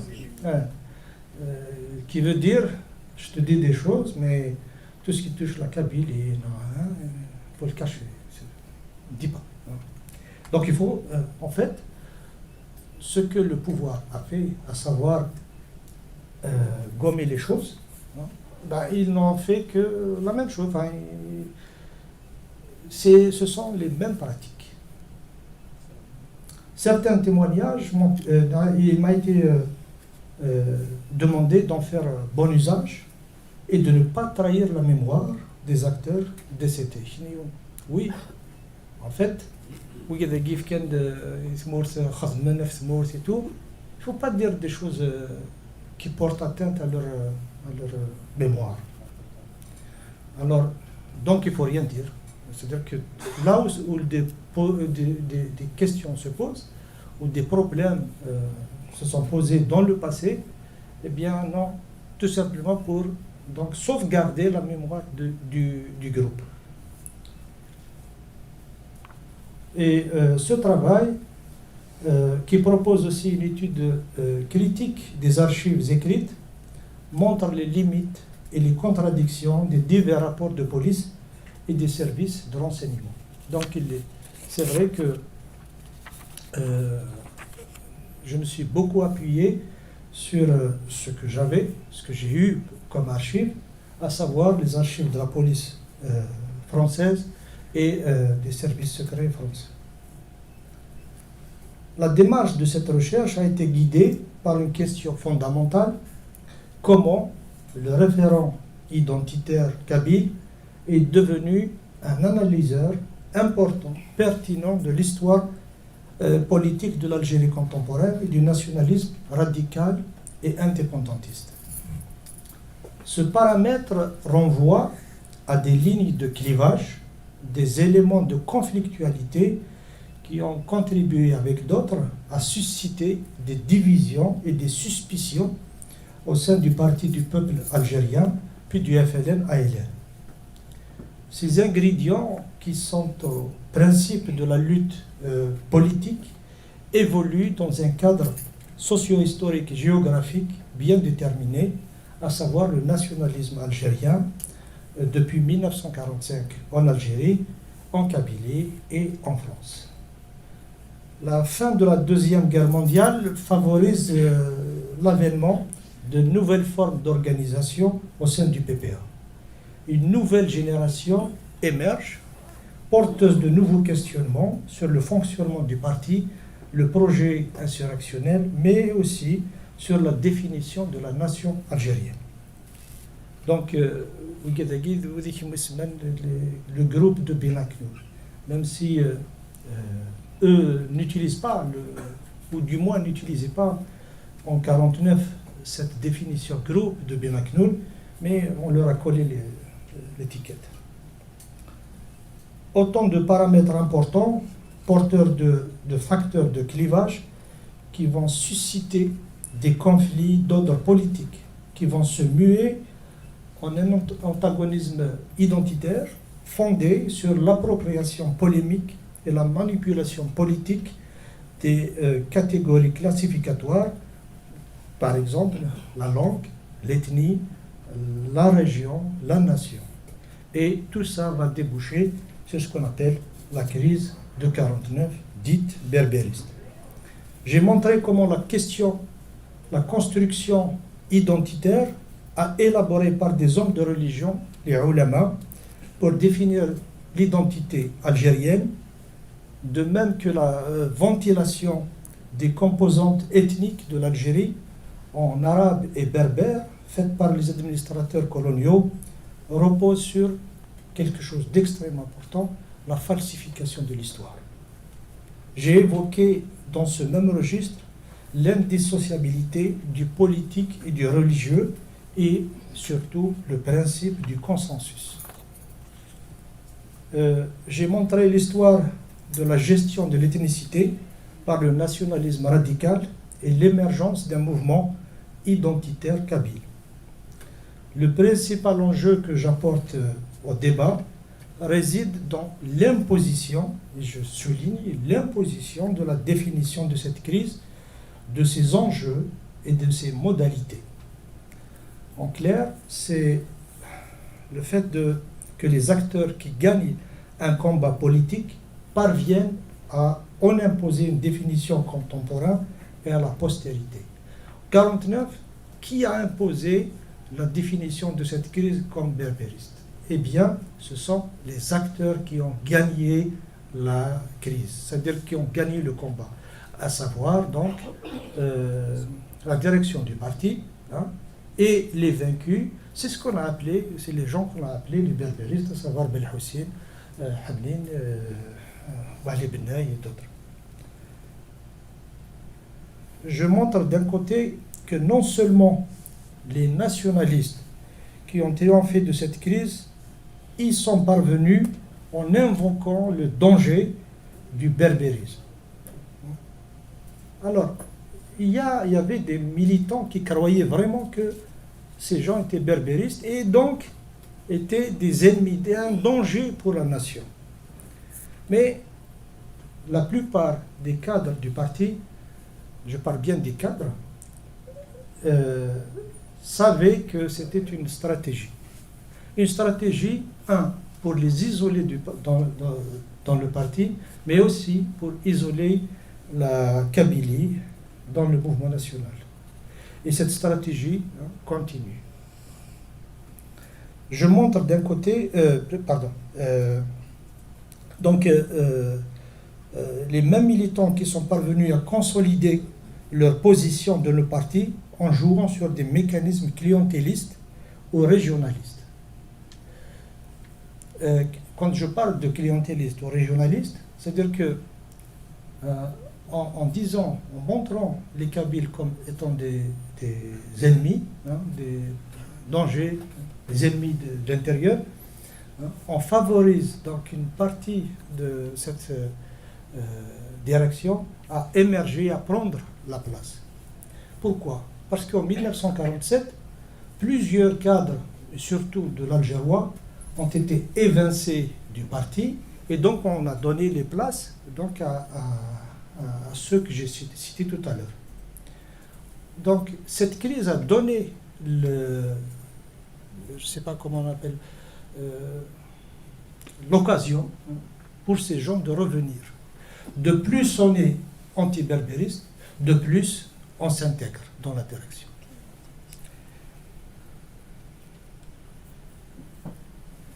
J'ai établi de l'autre côté, de façon définitive, que les acteurs stigmatisés comme berbéristes en 1949 étaient avant tout mus par le désir de promouvoir des idéaux, des pratiques démocratiques, pratiques politiques démocratiques, et non pas culturalistes et moins régionalistes. La question qui était posée, c'était la nation, les choses. Qu'est-ce que nous sommes? J'ai dans ce sens montré la lucidité de leurs idées développées dans la brochure L'Algérie libre vivra. Alors, on peut revenir, c'est presque tout un chapitre sur la brochure. Donc c'est une brochure qui a été élaborée, rédigée, la dernière mouture a été rédigée par Belhoussine, Hannin et Hadjarès. Puis après, le parti, juste après le départ de l'imprimerie, eh bien, il envoie donc un commando pour la prendre, parce qu'il y a eu des fuites. Et j'ai retrouvé aussi dans les archives que la police française a voulu faire exactement la même chose. Donc elle a envoyé des policiers pour prendre la brochure. Et ces militants avaient des contacts un peu partout en Algérie, et plus particulièrement à Bouferrique. Donc ils l'ont évacuée vers Bouferrique, et donc après elle disparaît. Le contenu de la brochure, on le retrouve dans les documents du PPA. Ça veut dire, nous sommes contre ce que vous faites, nous sommes contre ce que vous pensez, mais on utilise vos idées. Et d'ailleurs, même pour le congrès de la Soubane, ils ont utilisé cette brochure, c'est-à-dire le contenu de la brochure. Et donc la brochure disparaît, elle réapparaît en 1956 grâce à Belhoussine, puis elle disparaît, et elle réapparaîtra plusieurs années plus tard, en la fin des années 80, en 86-87, et de la bouche de Belhoussine, Naïd, j'ai photocopié la brochure et je l'ai prise à Tizi Ouzou. Et voilà un document extrêmement important qui parle de la nation, de la définition de la nation. Est-ce que vous pouvez le publier? Oui, bien sûr, on peut le publier. Sauf que, vous pouvez vérifier, quand Tafsous a publié, elle a publié, je pense, 2 ou 3 pages. Alors que le document, ça a 55 pages à peu près. Et Belhoussine était très remonté. Qu'est-ce qu'il fait? Donc il va en France et il la donne à Mohamed Harbi. Mohamed Harbi, à l'époque, publiait une revue comme un Souel. Et Harbi l'a publié en intégralité. Pas seulement en intégralité, mais il le témoignage de Belhoussine qui expliquait donc dans quelles conditions cette brochure a vu le jour. Donc si vous voulez, on pourra revenir sur cette brochure. Ce qui est important de souligner, c'est que cette brochure, elle a été donc la pleine naissance en juillet, elle a été publiée en juillet 49, c'était pendant la crise de 49. Pourquoi? Tout simplement parce qu'il voulait dire au parti que nous ne sommes pas des berbéristes. Voilà ce que nous voulons, voilà ce que nous sommes, hein. Donc nous ne sommes pas des berbéristes. On reviendra pas, plutôt on reviendra tout à l'heure sur la question. Cette recherche, donc le livre, montre à travers une sociologie des acteurs inédite et à contre-courant de ce qui a été écrit par plusieurs auteurs que les opposants, moi j'utilise pas tout à fait le mot opposant, mais j'utilise le mot contestataire. Et je peux vous l'expliquer parce que opposant veut dire quelqu'un qui va prendre la place. Eux, ils ne voulaient pas prendre la place de Messalie. Ils voulaient juste que le parti devienne un parti démocratique, que les pratiques changent et que le parti décide enfin de passer à l'action, donc faire éclater la guerre. Même si ces acteurs, on les qualifie de groupes, ils n'étaient pas homogènes. Il y avait au moins 2 grands groupes. Les 2 grands groupes, c'est quoi? Il y avait ceux d'Alger, à leur tête Ammar el-Hamouda et d'autres, et ceux de Paris. Et contrairement à ce qu'on pense, ce n'est pas Ali Yahya qui dirigeait, Rachid Ali Yahya qui dirigeait ce groupe, mais il y avait d'autres comme Rabah Sarbah, des militants qui ne sont pas connus. Donc, cette sociologie des acteurs est extrêmement importante pour moi et pour les historiens. Pourquoi? Parce que l'histoire a gommé des noms. C'est-à-dire, ces gens ne pouvaient pas exister dans l'histoire. Et mon rôle, justement, c'est de montrer que ces gens, non seulement ils ont la place dans l'histoire, mais on ne peut pas comprendre l'histoire en les évacuant. L'histoire n'a pas été faite par des fantômes. L'histoire a été faite par des femmes et par des hommes. Et ces hommes et ces femmes ont des noms, ont des parcours. Voilà. Et on voit qu'aujourd'hui, quand on lit les mémoires des uns et des autres, on voit qu'il y a des événements gommés, des personnes qui disparaissent comme ça de l'histoire. Et pourtant, ces gens se sont toujours soulevés contre l'histoire, ce qu'on appelle l'histoire officielle. Dans la réalité, il n'y a pas d'histoire officielle en Algérie parce que l'État d'Algérie n'a pas produit d'histoire, tout simplement. Parce que le qualificatif d'histoire officielle, on peut le coller à la France. On peut, oui, la France a produit une histoire officielle, mais les Algériens, qu'est-ce qu'ils ont produit? Je parle de l'État. Donc, on reproduit exactement ce que le pouvoir n'a cessé de faire, d'interdire. La révolution, par exemple, elle a été faite par tout le peuple. Alors qu'on sait que ce n'est pas vrai. Le 1er novembre. Le 1er novembre, tout le peuple algérien s'est soulevé comme un seul homme. Ah oui? Et pourquoi il y a des centaines de milliers de harkis? Et pourquoi les novembristes étaient obligés, donc ceux de 1er novembre, pourquoi ils ont été obligés de se cacher? Et pourquoi donc, si comme un seul homme? Alors, donc toute la société a participé. Ce qui n'est bientôt, bien sûr, il y a aussi le MNA.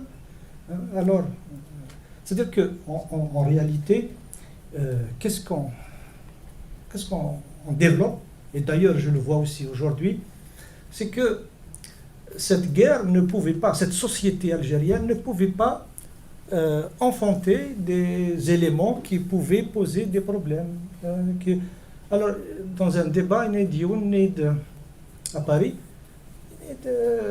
Smith Abben, il a été assassiné par des Égyptiens. Ah, soyons sérieux quand même. Donc on évacue, c'est comme si Karim Belkacem, Ben Toubel et Bossof et d'autres, ils ne pouvaient pas tuer, voilà, ils pouvaient pas. Ah non, c'est les autres, c'est l'Égypte. C'est comme si cette guerre, cette société ne pouvait pas affronter des gens qui pouvaient tuer d'autres personnes. Et d'ailleurs, ce n'est pas seulement Abban, Abban c'est un symbole, mais combien de gens qui ont été liquidés.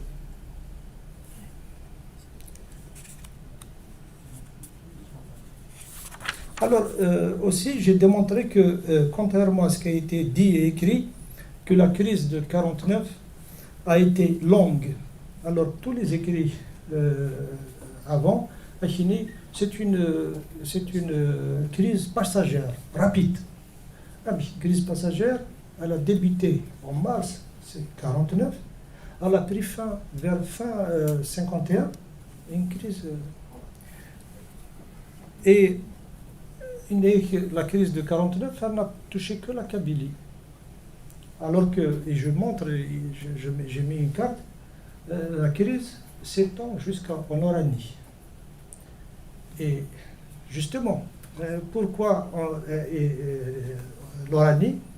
Parce que les militants qu'on a accusés de berbérisme, c'est eux qui ont implanté le parti dans ces régions. Alors, j'ai rencontré des militants de l'Oranie. Vous avez connu Mossadegh, vous avez connu... c'était une provocation de ma part, c'est les berbéristes. Ah, khoya, comment ça, des berbéristes? On les connaissait. Ils étaient nationalistes. Parce que, comme je l'ai dit tout à l'heure, il faut comprendre que le concept de berbériste, enfin le vocabulaire berbériste, à l'époque, ça voulait dire des anti-algériens. C'est eux qui nous ont formés. On les connaissait, on savait, ils ont inculqué le nationalisme dans nos têtes, et aujourd'hui on nous dit, enfin en 49, on nous dit non, c'est des berbéristes, des gens qui voulaient, qui travaillaient pour la France. C'était inadmissible. Voilà. Donc, elle a été longue, elle a touché plusieurs régions du pays, et surtout, la répression a été extrêmement violente. D'ailleurs, en 1949, en août 49, parce que je m'oublie. Pour une fois, on a une conférence scientifique, pas des brogros à dissous. Allez-y. Parce que Maïla il va bien me le dire. Il faut leur laisser quand même le temps de poser les C'est questions. ça. Pardon. Oui, je parlais de la violence. Donc, en août 49, Karim Belkacem, je dis Karim Belkacem parce que c'est lui qui a fait le coup, mais d'autres pouvaient le faire. Donc, Karim Belkacem, il tire sur un militant qui s'appelle Ali Mahmoud, les Farhad. Il le blesse de quelques balles, et puis après il a été sauvé à l'hôpital de Tizi Ouzou. Mais ce n'est pas seulement cet attentat, mais en France il y a eu énormément de bagarres. Même dans mon livre, parce que vous savez, quand vous publiez, il faut que le nombre de pages soit, là c'est 512 pages, les éditeurs refusent de prendre des livres volumineux. Donc je ne cite pas toutes les affaires que je connais. Donc plusieurs bagarres ont eu lieu à Paris, mais pas seulement, aussi dans les régions, des autres régions, par exemple à Rouen, à Marseille, dans l'est de la France. Et on a, à chaque fois que donc ces contestataires voulaient se réunir, on leur envoyait donc ces commandos pour détruire la chose. Et on est allé même, c'est-à-dire voilà, la violence physique. Mais au-delà de la violence physique, il y a aussi la violence verbale. Parce que quand vous dites que vous êtes réellement, vous croyez à la chose, et que quelqu'un d'autre dira non, En fait, tu penses exactement l'inverse. Ça fait mal. Et le problème, c'est que ce vocable de berbériste a fonctionné depuis. Et il fonctionne toujours. À chaque moment, il y a une crise, pour disqualifier ces Kabyles, c'est des berbéristes. Et peut-être qu'il y a des militants, d'anciens militants d'Agui ou des militants d'aujourd'hui, ils pourront en témoigner tout à l'heure. Et comme je l'ai dit tout à l'heure, j'ai cité le militant d'Alger, mais il y a d'autres témoignages qui vont dans le même sens. Alors, c'était quoi le berbérisme? Wallah, ma ala bali ce que ça veut dire. Et je dis, mais comment, pourquoi vous les avez tabassés, etc., pour berbérisme? Mais tu sais, moi, on m'a dit qu'il y a des gens qui touchent au parti, qui touchent à Messali. Moi, celui qui touche à Messali, qui touche au parti, je le tue. Voilà. Donc, c'est une violence suscitée, c'est une violence programmée, et à Macadamia, à travers, pas seulement en Algérie, mais aussi à travers toutes les sections du parti. J'ai mis en évidence le poids de la crise de 49 dans la mise à l'écart de la Kabylie et de son encadrement par les dirigeants du PPMTLD de 49 à 54. Ce qu'il faut savoir, c'est que jusqu'à 49, jusqu'à la crise de 49, les dirigeants de la Kabylie, à leur tête, Ali Benay, étaient à la pointe. Ça veut dire que les débats, c'était eux. Et ils ont, Macadamia tout à l'heure, implanté le parti à travers, je ne dirais pas l'Est, l'Est c'était un petit peu plus difficile, mais l'Ouest, ils ont implanté le parti. Et quand j'ai interviewé Mchaté, qui était le contrôleur du parti, du PPA, après 49, j'ai trouvé un Kabyle qui était à la tête du parti à Tindouf. Qu'est-ce qu'il faisait? Eh bien, il y avait une mine, il travaillait dans la mine, et il était en relation avec Ammar Hamouda. Et c'est Ammar Hamouda qui l'a implanté, voilà, va implanter le parti dans cette région. Donc, voilà, c'est son encadrement jusqu'à 1949 était vraiment extrêmement important dans le parti, jouait un rôle extrêmement important. 49, la crise, donc on les exclut. Et vous savez que quand vous êtes dans un parti politique, même si je n'ai pas vécu, j'ai jamais appartenu à un parti politique, mais je sais que quand on est dans un parti politique et quand on est exclu du parti, c'est la mort politique pour ces gens. Pourquoi? Parce que le PPA à l'époque, pour y adhérer, il fallait être convaincu. Pourquoi? Parce qu'on pouvait être arrêté. Et donc, appartenir à ce parti, puis exclu, c'est une mort politique. Et pour vous dire, certains exclus, leurs femmes, donc vous voyez à quel point la violence de cette crise. À partir de 1949, donc la direction envoie des gens pour réprimer, pour exclure ces soi-disant berbéristes, et met en place une nouvelle direction. Contrairement à ce qu'on pense, donc c'est Karim Belkacem qui a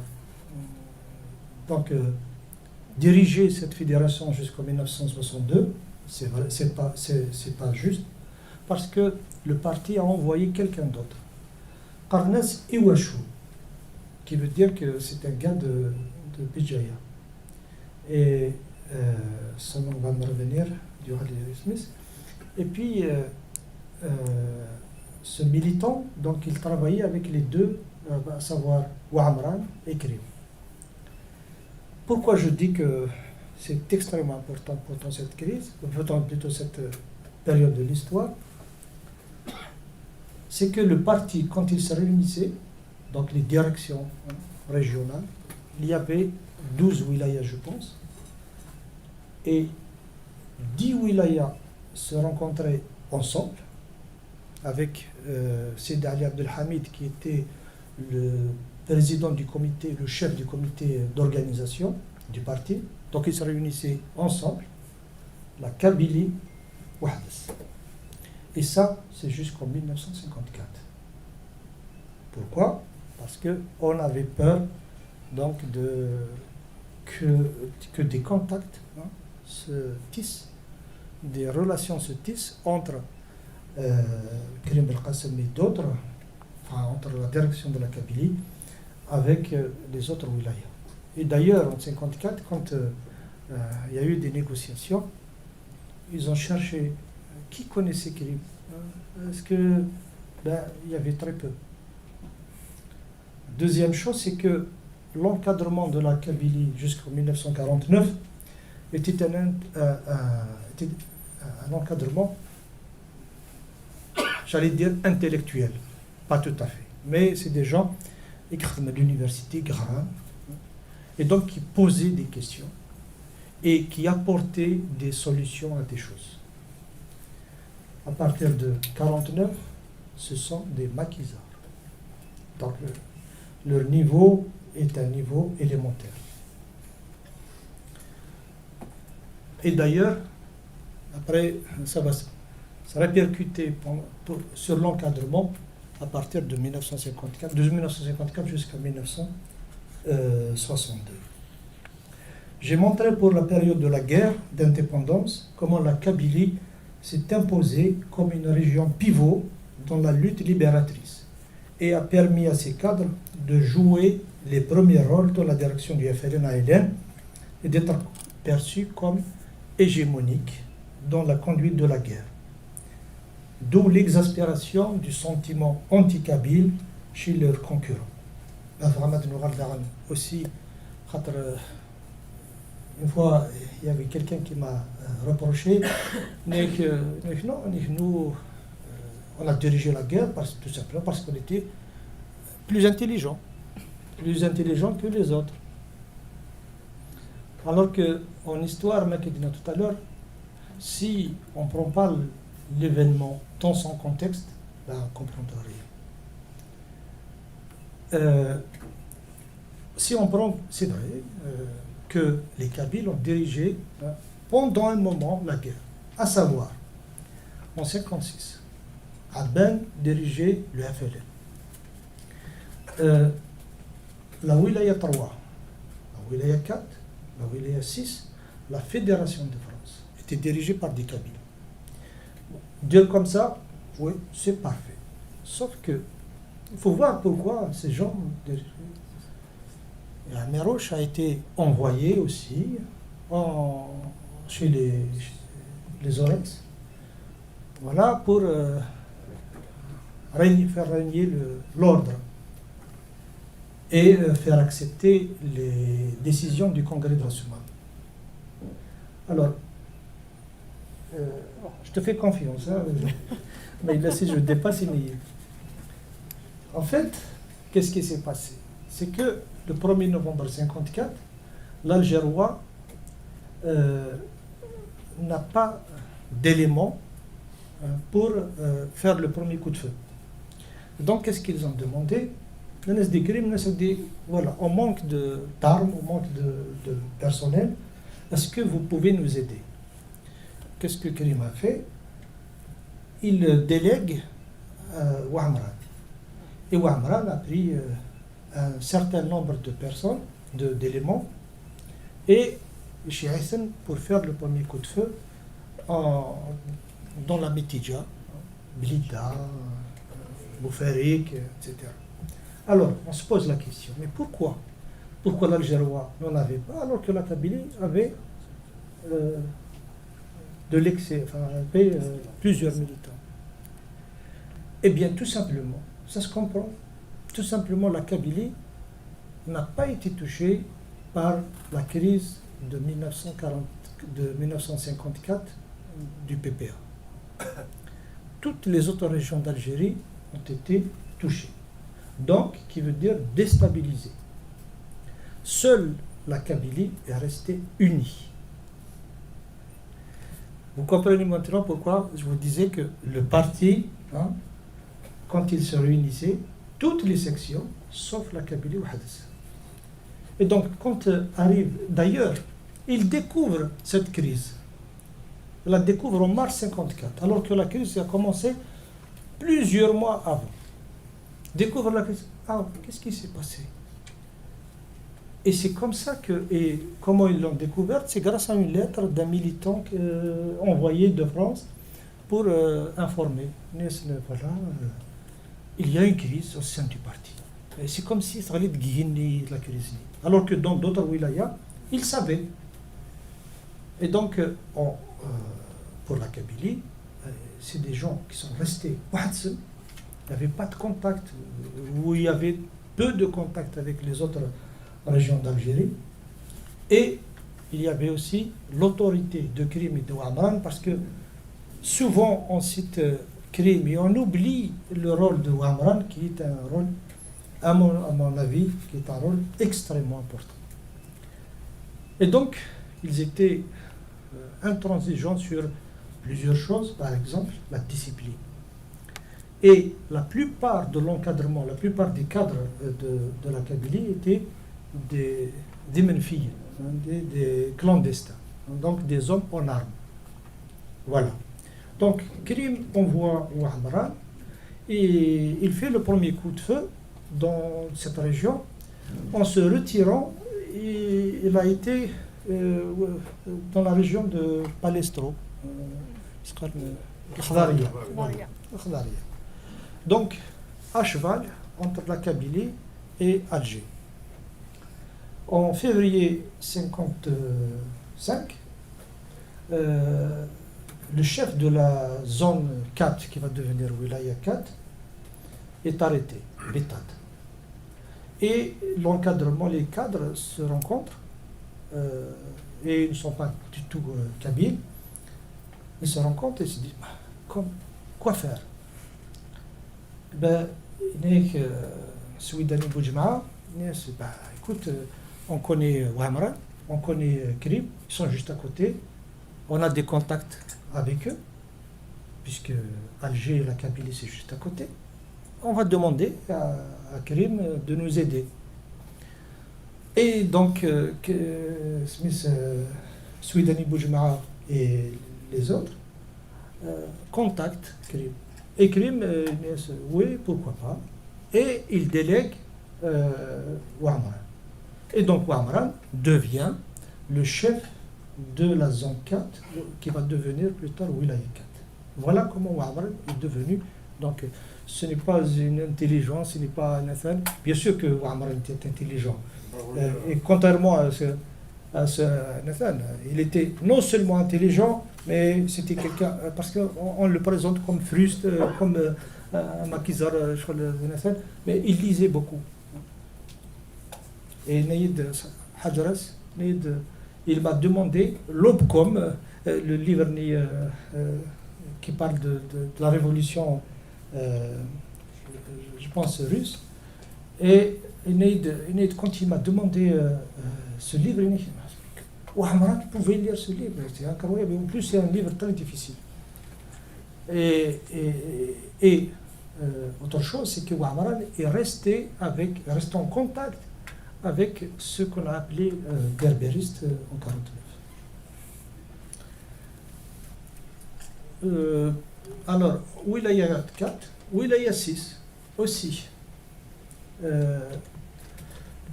Son chef, le colonel Sichrif, qui est de Drag Mizan, en 1947, il prend le maquis avec Krim. Suite à des différends avec Krim, donc il s'enfuit. il s'enfuit dans les hauts plateaux. Et quand il arrive au haut plateau, il enseigne le Coran. Parce que c'était un shir. Et donc, c'était pour lui une couverture, mais aussi un moyen de subvenir à ses besoins. Il reste là-bas jusqu'à quelques mois, 2 mois avant le début de la guerre, avant 1954. Il reste dans permission, c'est-à-dire en congé, si on veut. Il arrive en Kabylie, et puis Mouhtouil, qui était l'un des chefs de la Kabylie, il mourit.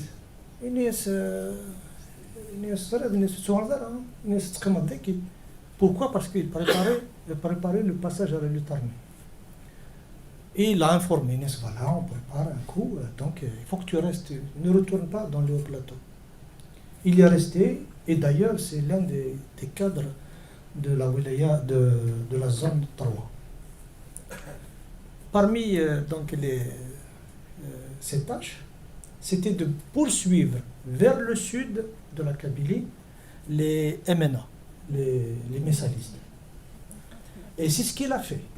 Pourquoi? L'un des éléments, c'est que lui, il connaissait les hauts plateaux. Donc, il pousse les choses plus loin et il arrive donc dans cette région vers l'est de Dia. Et il est resté sur place. Congrès de la Soumam, la wilaya 6 n'existait juste sur le papier. Et donc, il fallait un chef. Et comme c'est lui qui était sur place, donc ils ont fait appel à lui. Et il est devenu, donc ils l'ont intronisé comme chef de la wilaya 6. Voilà. Bon, je ne vais pas trop m'attarder. Je souligne aussi comment la crise de 1949, d'abord, puis la guerre, a broyé la société politique plurielle, la destruction des élites politiques, les cadres et les étudiants, et ont privé la Kabylie et l'Algérie d'un encadrement organisateur et féru de controverses, que ce soit des controverses culturelles mais aussi politiques.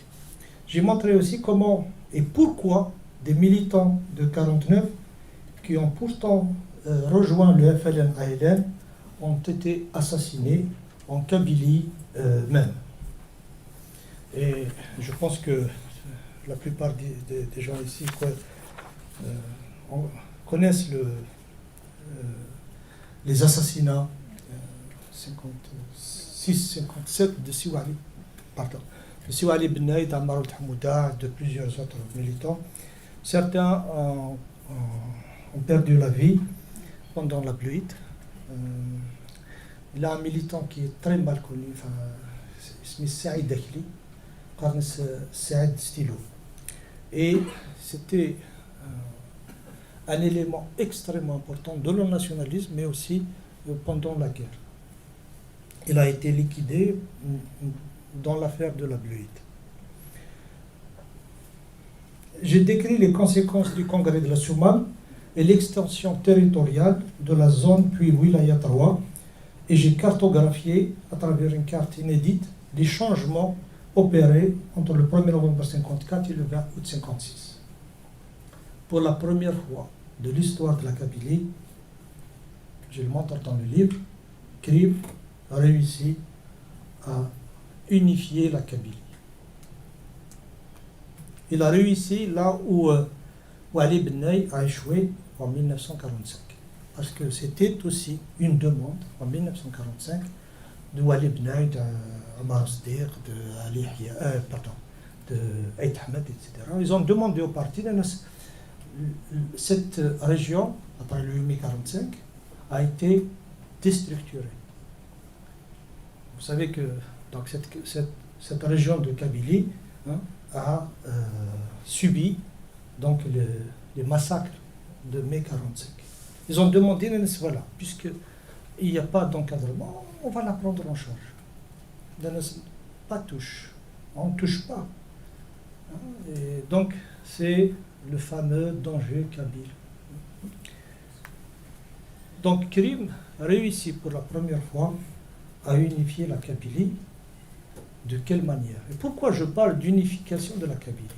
Parce que en 1954, donc il y a eu des négociations entre Krim et les cinq avant d'intégrer donc le noyau.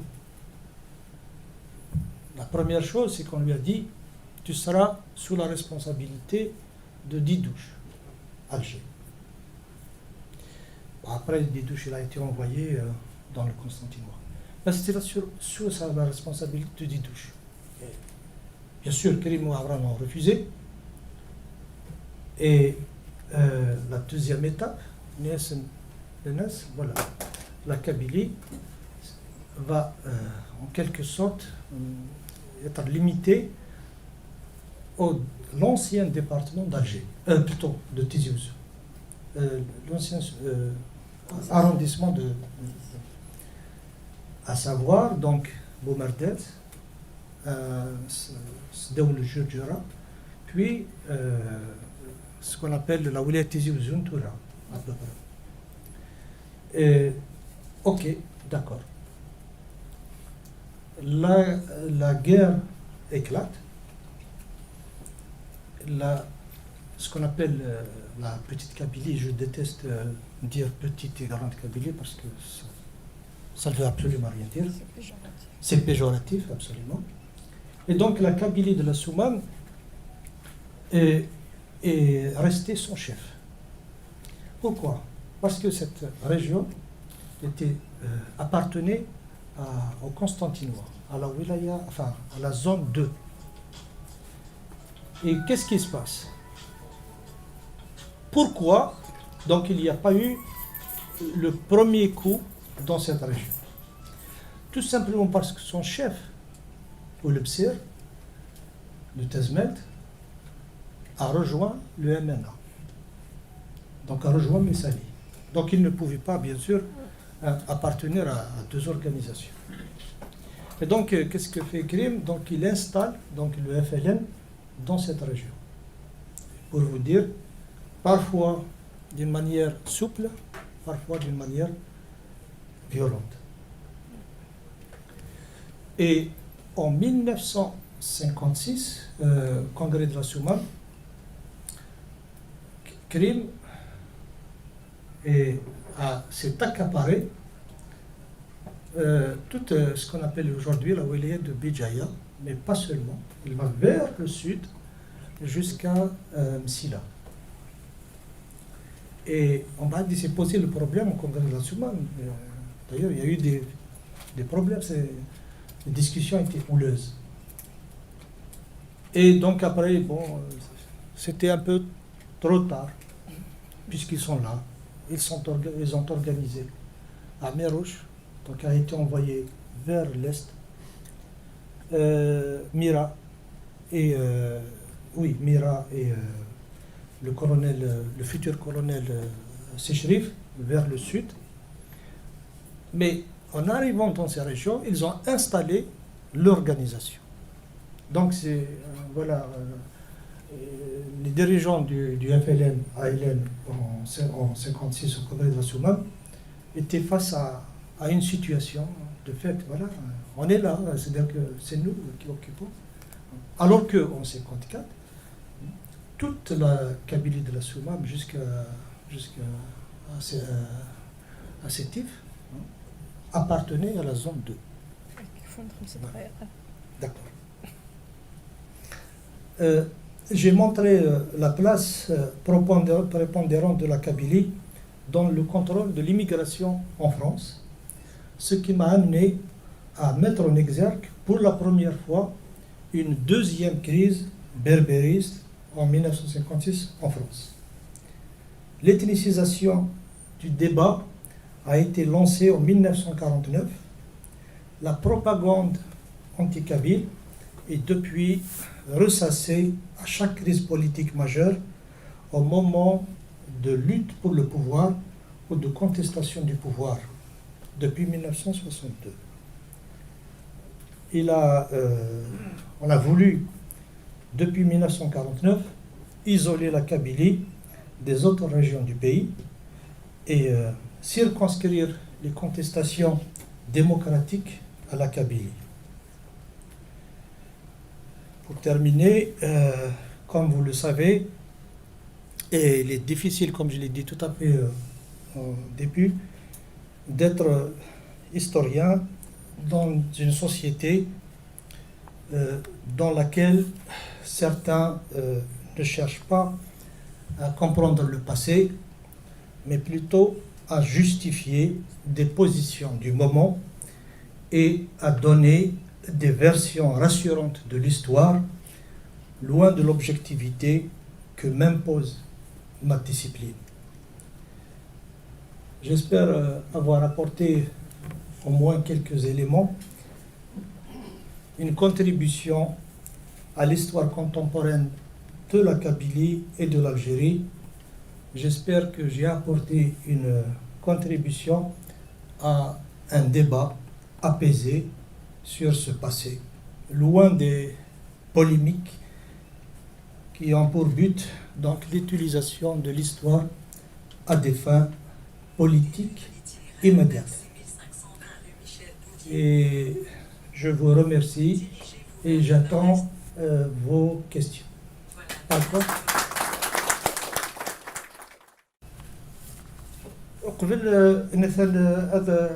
Avant de présenter le livre, j'aimerais bien donner